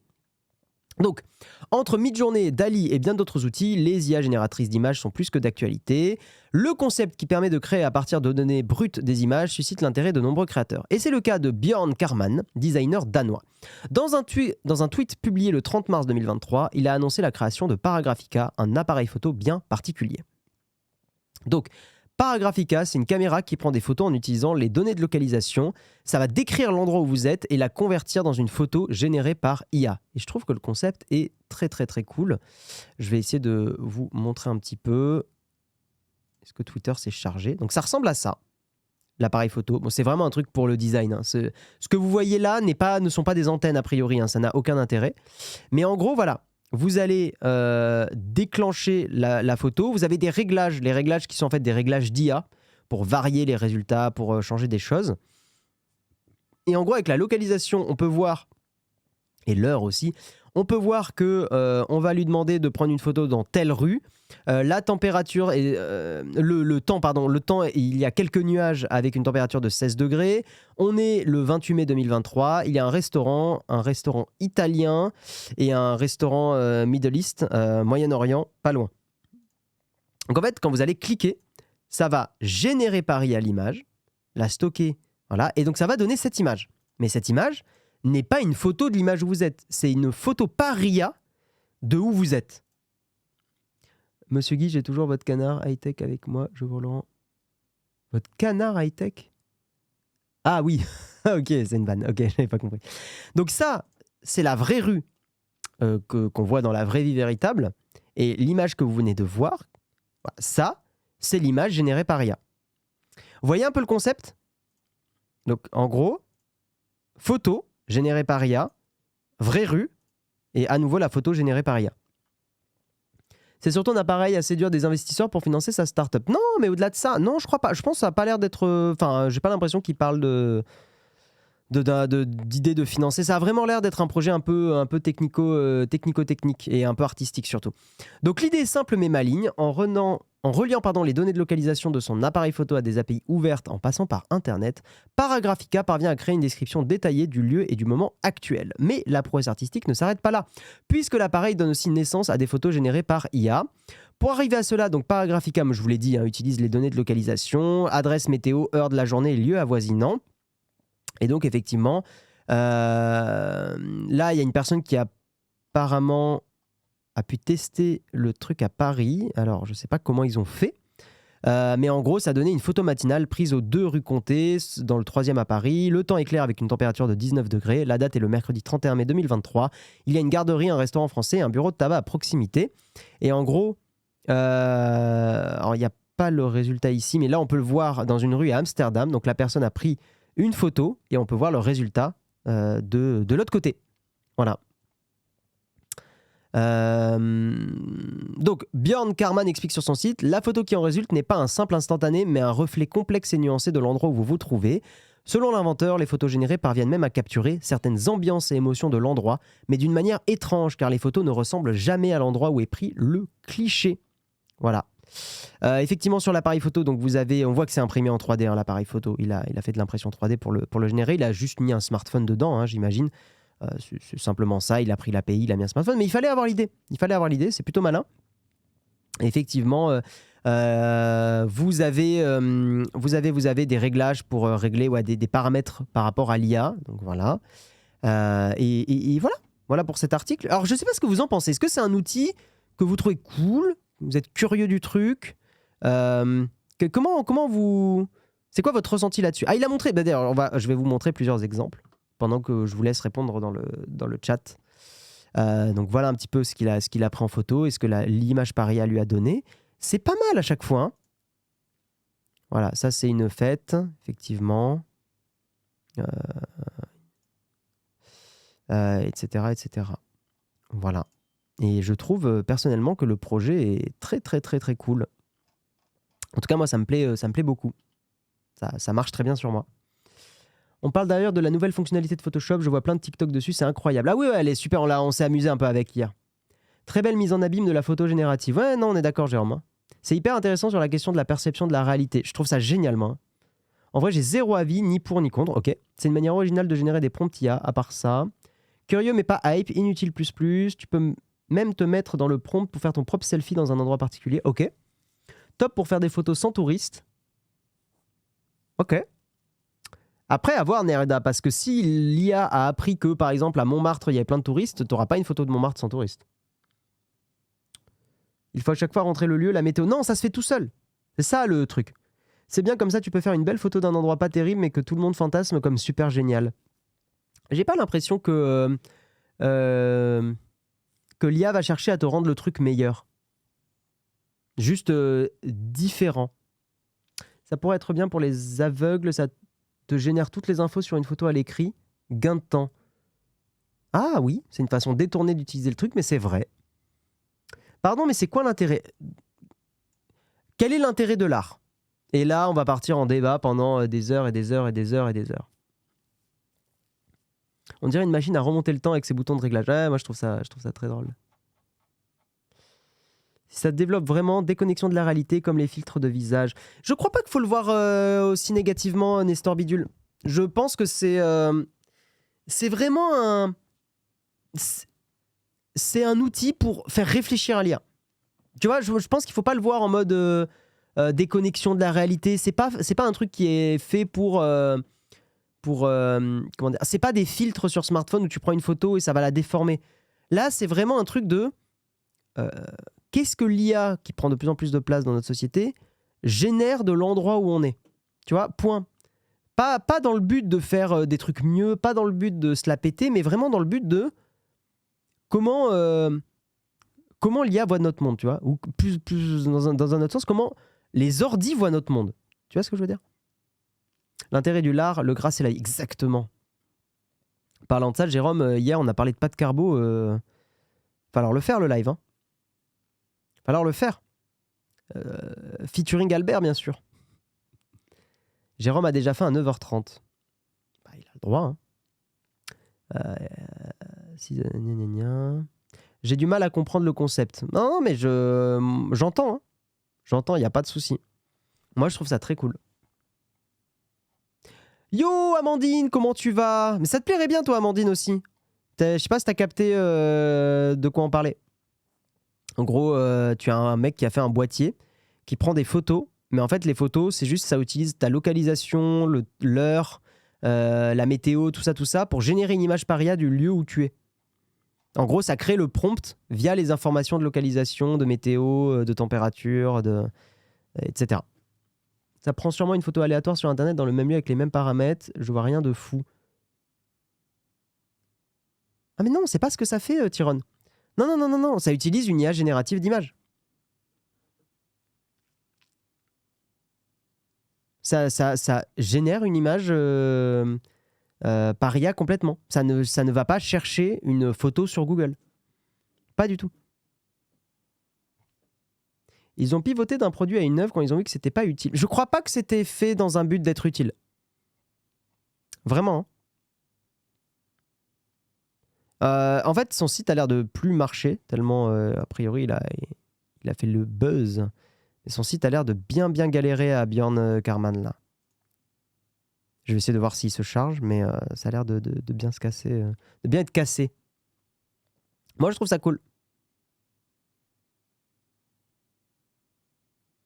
Ah, et sinon, apparemment, on peut faire sa propre photo? Non, mais ça plante trop. En fait, il y a trop de monde qui essaye de le faire. Ok. Il a vraiment la dégaine du Amsterdamois, hein, c'est fou. New website, ok, bon. Ça a l'air d'être un studio, machin. Ouais, ok. Ouais, c'est du proof of concept, ouais. C'est les 600 Nautekos qui sont sur le site en même temps, c'est possible. C'est possible. Bon, allez, mesdames et messieurs, on va passer au camp de fac, la fin de l'émission. Si vous avez des questions, j'ai peut-être les réponses. C'est parti.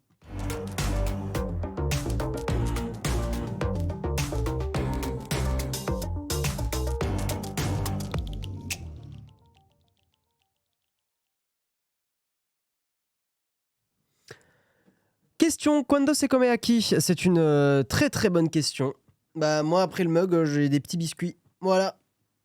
Oh, Jérôme, j'ai goûté le shortbread au gingembre. Bah, en fait, je le préfère à l'autre. J'étais médisant parce que Jérôme a ramené des shortbread, des espèces de biscuits écossais, c'est ça?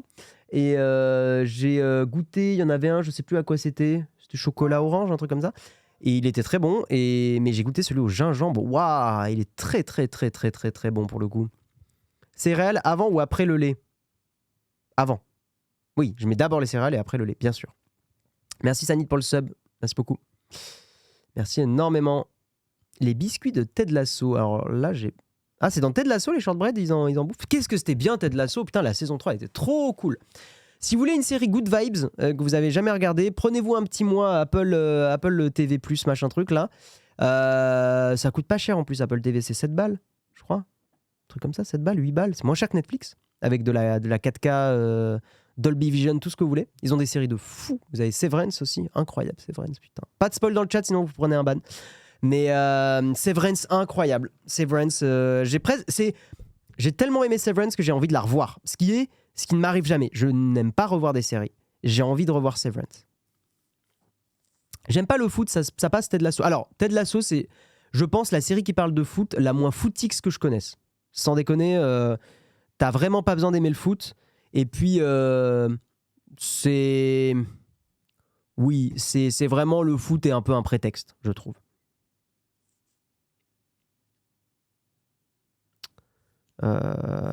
C'est vraiment le foot est un prétexte. T'as pas de notion de tu connais le foot et il faut connaître le foot. Tu vas acheter la ROG Ally ou tu restes sur Steam Deck? Non, je reste sur Steam Deck. Il y a une vidéo qui arrive bientôt là-dessus. Au contraire, si tu connais le foot, c'est là que ça va t'énerver. Vaut mieux pas connaître. Tu l'as vu, Oleg, toi? Tu t'es footix un peu, Olex? Je savais pas. À quand le retour du Zune? J'ai pas la ref. Tu parles du baladeur de Microsoft? Ouais, Severance, vraiment, hein, c'est rare que j'ai un tel coup de cœur pour une série, mais effectivement, Severance, c'est de la très très bonne SF. Si vous aimez la science-fiction. Mais en plus, j'aime bien parce que Severance, j'ai aimé parce que c'est pas de la science-fiction un peu facile à la Black Mirror. Black Mirror, j'ai arrêté de mater parce que je trouve ça déjà très déprimant, mais surtout, c'est vraiment ok, les fausses relations, d'accord, les robots, on est déprimé, on est addict à des trucs. Enfin, en fait, je trouve qu'à chaque fois, Black Mirror, c'est un peu le. Après, c'est cool, hein, la junk food et tout, mais c'est un peu la junk food, c'est un peu le fast food des dystopies et des trucs. C'est toujours un peu facile, quoi. Mon Dieu, que c'est lent, Severance. Putain, je trouve ça pas lent du tout, Severance. Hein. Je trouve qu'il s'en passe des trucs. Hein. En 9-10 épisodes. Après, je sais qu'il y a des gens qui sont habitués à des séries plus rapides, mais je trouve pas ça lent, Severance. Breaking Bad est lent pour le coup. Du coup, c'est quoi la série Feel Good à regarder? Ted Lasso. Ouais, Ted Lasso, c'est très Feel Good. Apparemment, Silo, c'est cool. Effectivement. En science-fiction, la référence, c'est Rick et Morty. J'ai découvert sur le tard, c'est merveilleux. Alors, Rick et Morty, j'ai un peu une relation amour-haine.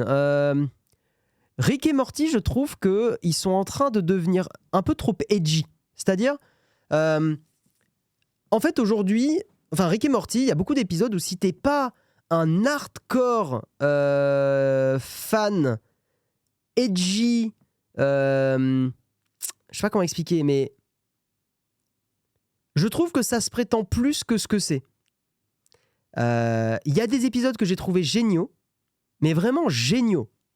Malins, incroyables, une créativité monstrueuse, mais je trouve qu'au bout d'un moment, quand tu es obligé de remater 10 fois un épisode pour le capter, parce qu'il y a vraiment des épisodes, celui de je crois le premier épisode de la dernière saison, là, où ils sont en fait, en gros, ils font tout un délire sur le fait d'écrire des histoires et ils sont très méta. Je suis pas rentré dedans. Rick et Morty, je trouve, ils en font trop. Mais c'est moi après, hein, je pense, et je sais que c'est une série qui plaît à énormément de gens parce que justement, je pense qu'il y a un peu ce phénomène de moi je comprends Rick et Morty, tout le monde peut pas comprendre, machin. Et en fait, quand une série commence à être comme ça, moi j'aime pas. J'aime pas quand une série commence à se prendre pour plus que ce qu'elle est.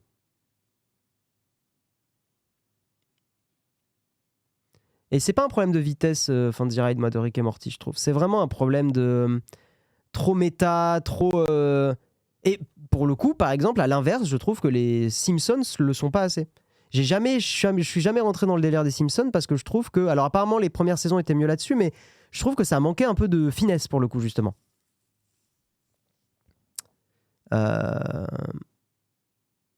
Sinon, en Feel Good, il y a Community. J'ai bien aimé Community, c'était cool. Inside Job, j'ai vu passer. Breaking Bad, c'est la meilleure série de tous les temps. À force de le vendre comme ça, les gens qui regardent, ils sont à chaque fois dégoûtés. Salut Tratwingo, bienvenue à toi. Les gens, on n'arrête pas de leur dire ouais, Breaking Bad, c'est le top du top. À chaque fois, ils regardent et ils trouvent ça bof. Donc, faut arrêter de dire que c'est la meilleure série du monde. Faut juste dire ouais, c'est très très très bien. Et South Park aussi, tu vois, Olek Impec. South Park a eu des épisodes assez géniaux. Mais les derniers épisodes sont moins, je sais pas, je suis moins fan. Mais pour le coup, ils sont pas à la Rick et Morty à faire des trucs trop méta, trop. Black Mirror, faut pas trop en faire. Le jour où je les ai vus comme des chairs de poule. Ouais, en fait, c'est ça. Oui, t'as raison, Chipmask. C'est exactement ça. Black Mirror, c'est du chair de poule. C'est les livres. En fait, t'as raison. C'est exactement. Ouais, apparemment, South Park sur ChatGPT, il est bien. Ouais, il faut que je le mate cet épisode. La meilleure série, c'est Kaamelott. Kaamelott, on pourrait beaucoup en discuter. Parce que Kaamelott, j'ai tout maté. J'aime beaucoup. Il y a quand même beaucoup de trucs inégaux dans Kaamelott. Hein. Et Kaamelott peut avoir aussi un peu ce côté entre-soi. Mais j'adore, hein, je trouve qu'il y a du génie dans l'écriture de beaucoup de choses. Hein. Kaamelott, c'est très très très cool. C'est très français, Kaamelott. Ça, c'est un truc qui me plaît beaucoup. C'est très humour français théâtral. En même temps, la famille Astier, ils viennent du théâtre. Hein. Mais il y a ce côté très théâtral, très on se balance des pics qui est très français, c'est très repas de famille français, j'aime beaucoup. Mais ouais, je trouve il y a des moments, mais c'est normal, un truc peut pas être parfait. Mais il y a des moments où ça, voilà, bon, il y a des choses qui je rentrais moins dedans, quoi.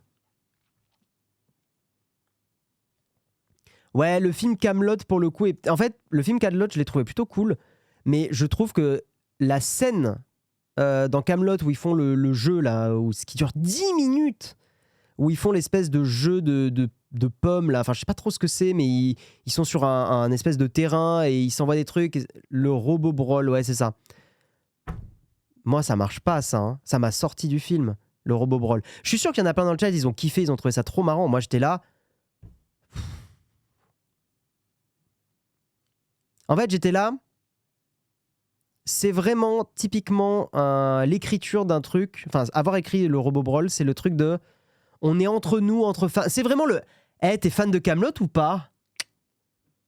Et en fait, je suis là.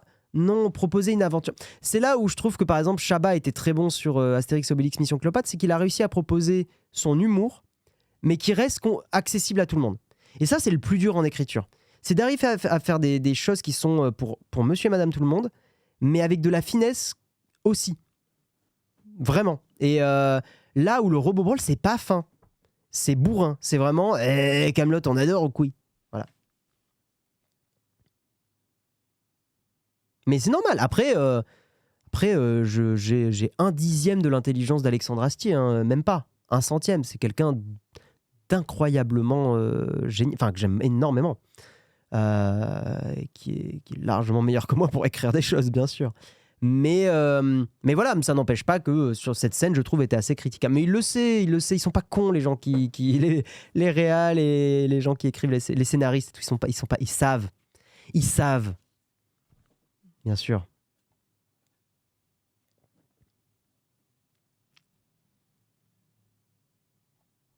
Mais je pense aussi les gens qui n'ont pas aimé le film, je pense qu'il y a des gens qui sont venus voir le film pour retrouver ce qu'ils avaient aimé dans les saisons 1 à 4 de Kaamelott. Problème, en fait, les saisons 5-6 de Kaamelott ne sont pas comme les saisons 1, 2, 3, 4. Et le film, en fait, moi j'ai adoré les saisons, les deux dernières, la saison où il est à Rome et la saison où il revient dans le passé. Les deux dernières saisons, quoi. J'ai adoré ces saisons. Je les ai préférées aux saisons principales, de première, je veux dire. Et le film était la continuité de ces deux dernières saisons. Et donc dans ce cas-là, si vous avez aimé les deux dernières saisons, vous avez aimé le film. Mais si vous avez aimé les premières saisons avec l'humour très rapide, très machin, et que vous voyez le film, forcément vous êtes déçu. C'est forcément ça. Si vous avez aimé tout Kaamelott, vous allez aimer le film. Et si vous avez aimé que le Kaamelott de l'après Caméra Café, vous n'allez pas aimer le film. Je sais qu'il est 9h40, Samuel. Je vais pas tarder à arrêter. Sur Apple TV, vous avez regardé le film Finch, c'est une production Apple, j'ai trouvé ça top. Il faudrait que je regarde. HeroCorp, j'ai trouvé ça un peu lourd. Genre, c'est cool, il y a des trop bonnes idées, mais l'écriture, elle est un peu...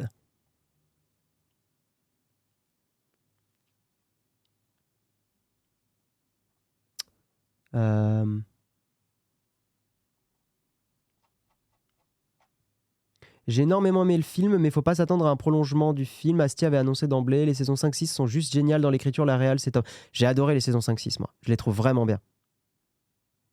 Et si on n'a jamais vu de quoi Kaamelott, tu peux commencer un Kaamelott, je trouve ça a pas trop mal vieilli. Autant, il y a énormément de séries qui ont mal vieilli, mais on en discutait d'ailleurs avec Jérôme il y a pas longtemps. Par exemple, Caméra Café a très mal vieilli. Hein. Honnêtement, je sais que certains vont... Je vais briser votre petit cœur, mais j'avais essayé de remater du Caméra Café à une époque. Oh, Dieu que ça a mal vieilli. Waouh. Ça a mal vieilli. Et c'est même pas pour faire le wok, machin et tout, j'en sais rien. Mais honnêtement, regardez Caméra Café. Ça a très très mal vieilli. Par contre, j'étais à l'avant-première à Lyon de Kaamelott. Plus jamais une femme piétinée bagarre à la sécu. Ah ouais, oh merde. Toi, tu kiffes Caméra Café encore aujourd'hui? Bah putain, moi je trouve ça a vraiment mal vieilli. Hein. C'est assez facile à trouver les épisodes de Kaamelott, ils passent en masse sur Sister, ouais. Pourquoi mal vieilli? Je trouve qu'il y a vraiment des vannes qui passent plus aujourd'hui. Un gars, une fille aussi très mal vieilli. En fait, il y a des vannes, je trouve bien sexistes, mais bien. Genre bien. Bien dans le sens qui vont trop loin. Et pas mal d'homophobie. Le personnage homosexuel dans Caméra Café,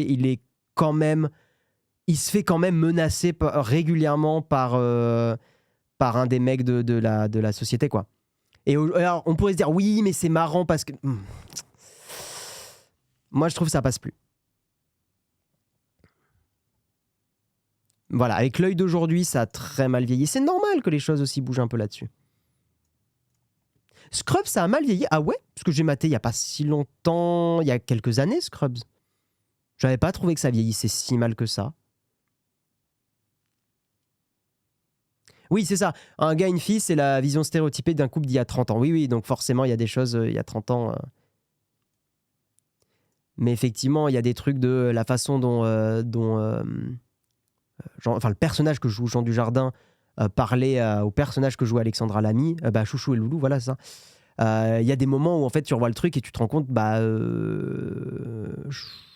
Loulou, enfin le mec quoi, il est un peu violent verbalement avec sa copine. Il est violent. Il lui crie dessus. C'est pas... Voilà.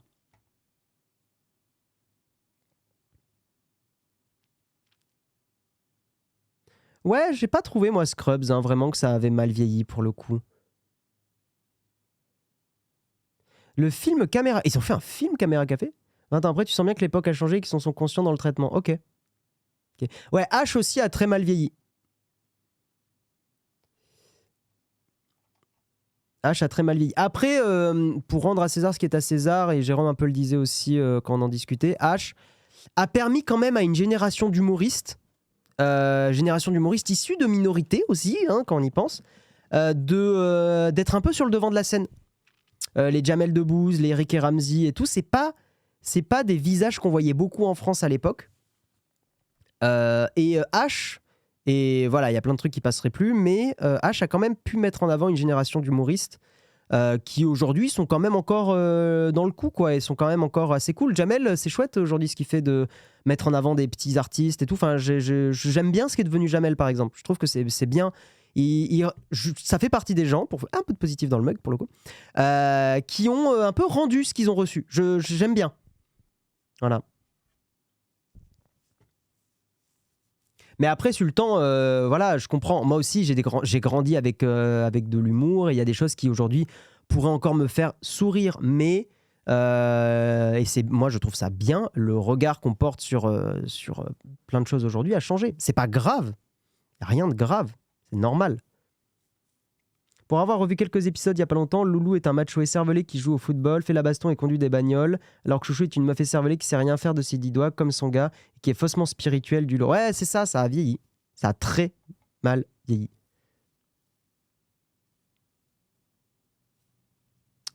Heureusement que le regard a changé. Non, mais bien sûr. On est d'accord, Amandine. Donc voilà. La tour Mon Pain d'Infernal, très dur à regarder de nos jours. Ouais. Ah pour le coup, oui, il y a des petites vannes dans La Tour Mon Pain d'Infernal qui sont... Ouais. Mais avons-nous bien vieilli? C'est sur cette belle question, Nestor Bidule, que je vais arrêter le mug ici. Je vous remercie d'avoir été là. Puis j'aime bien les petites discussions de fin de mug. C'est vrai qu'on devrait le faire un peu plus et tout. C'est cool. C'est juste que bon, après on a du boulot. Donc, après le mug est du boulot, mais je veux dire, on a du boulot, d'autres tafs à faire, d'autres trucs. Qu'est-ce que je peux vous dire dans les news? On a sorti une vidéo, Jérôme en a un peu parlé hier, mais on a sorti une vidéo sur des smartphones. N'hésitez pas, hein, ces vidéos-là de meilleurs smartphones, milieu de gamme et tout, à aussi les partager à vos proches. Quand vous avez des proches qui cherchent des téléphones et tout ça, n'hésitez pas à leur partager la vidéo pour leur dire « Ouais, j'aime bien Nowtech et tout, ils ont parlé de smartphones pas chers, si ça t'intéresse et tout. » Voilà. Donc n'hésitez pas. Et puis voilà. Et puis je vous dis à demain. Demain, on est vendredi. Ça sera... Putain, on est déjà vendredi. Ça sera Jérôme qui fera le mug. Et ce soir, jeudi contributeur. Si vous êtes contributeur, contributrice, vous me verrez normalement jeudi contrib ce soir, car Jérôme, je crois, n'est pas dispo. Voilà. Donc on fera le jeudi contrib ensemble. On discutera un peu de tout ce que vous voulez. Ça va être cool. Je vous fais des bisous. Merci d'avoir suivi le mug. Et à la prochaine. Ciao, ciao.